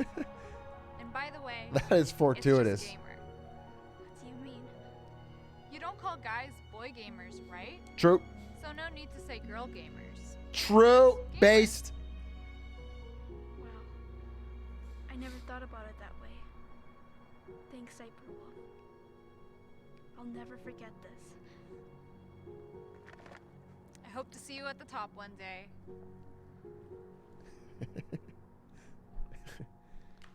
Let's go. The circle's closing. Let's go. Sam, what are you doing? You know how I feel about this. Just wait, Mom. Shut up, Mom. I'm about to win. Oh, here we go again. How many times do I have to tell you girls can't play video games? I don't even know how you got one, but after you lose, I'm taking away your PlayStation. Yes, got him. What a mean mom. There's only one person left. Wait a Here he minute. is. Hold. Oh my gosh. Oh my gosh. I got him! Victory! Yes, I won! Really? Oh my God. Hey, what happened? I just won Warzone. What? You're kidding.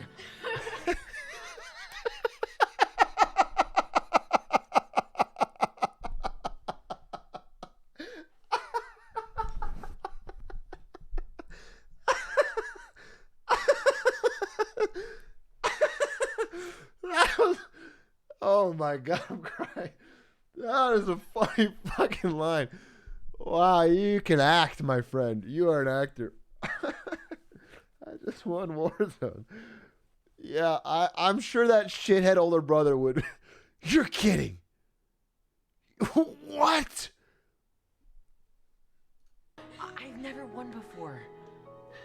Do you think you could help teach me? Yeah, sure, come here. Oh, the shit. mom can't believe that Sam just won. And as time goes on, Sam starts to win more and more. The mom starts to realize that maybe girls can be gamers. A while later, Sam even gets offered an official spot on At Waze Clan? Don't take it. Don't fucking sign with Waze Clan. That's bad news. Oh, that's bad news. You seen FaZe's contract? I can't imagine what Waze's are, dude. Waze up though. Waze up. a popular esports team that happens to also include a big advance payment. Her family couldn't be any more proud of her. And then one day, Sam even starts streaming. Damn. Hey guys. Nice Thanks cam. for joining me. And today's live stream, I've actually got my mom joining me. Hi everyone, I'm Sam's mom and It's Psychomantis. What? That's my gamer name. Yeah, old. I am so proud of Psychomantis, and she showed me that girl gamers can be really successful. It's just gamers. Thanks, Mom. And no need to say girl gamer. It's just gamer. Little do you know how I'm breaking while you fall asleep. Little do you know. Powerful stuff, darn man. Powerful stuff. Okay, guys, we're about to hop in Warzone, but before we get into that, I just want to say we're about to hit our 5K sub goal, and I just want to say if that happens. Powerful stuff, darn man. Hey, Darman fam, I hope you love that message about... Actually, I'm gonna let Leah herself tell you. Hey guys, so today's video is all about following your dreams. It doesn't matter where you come from, what your background is, or what your gender is. If you set your mind to something, you can accomplish it. As long as a millionaire YouTuber finds you on the street and gives you a free PS5 that you need to follow your dreams, because if your parents don't support you, it'll be very hard otherwise. Yes. Powerful stuff. Yes. Thank you. Well said. Well said. Every time, dude, Darman is just so excited, dude. Every time Darman gives his outro, I get this burst of joy. Just like, he's got such an energy about him. You know, he's trying to help change the world. So if you guys as parents don't want you to be gamers, just wait till you're on the street and out loud say, I wish I could be a gamer. And I will come by with a 3080. I walk around all day just giving them out to people. I wait in parking lots, just waiting. All right? So that's real. No 3090 weird shit. All right, never mind. I'm done. I stopped. Fine. Nah, I want to stop. That was my biggest hobby. I spent most of my week going and giving those out, but nah, I guess it's not worth it anymore.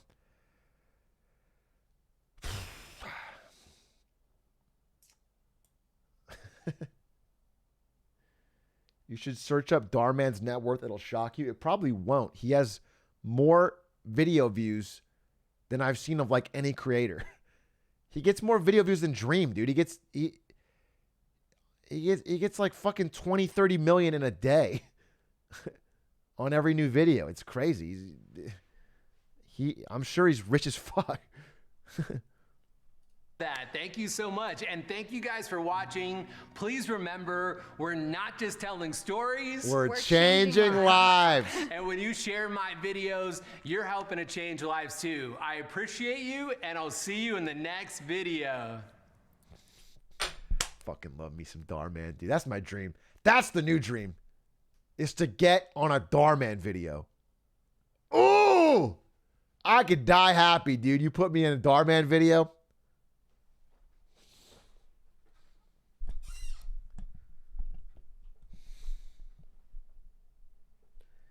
All right, friends, compatriots, this is the end of the stream.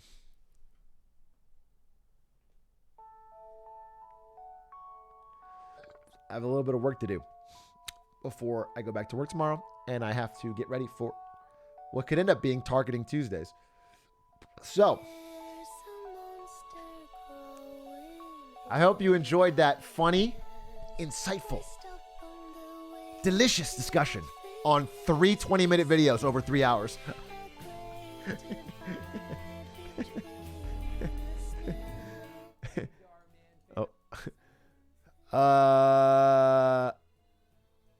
And I'll see you all tomorrow. Hope you enjoy the stream. Check out the YouTube. Let's host somebody. Let's spread the love. We have some of the anthill in here. Let's spread the love and host somebody. But who? Oh, easy. Easy answer. We're going to host my boy, Toph! Or EE. Ooh. I haven't hosted Toph in a while. I'm ready, Toph. Raid Toph BBQ!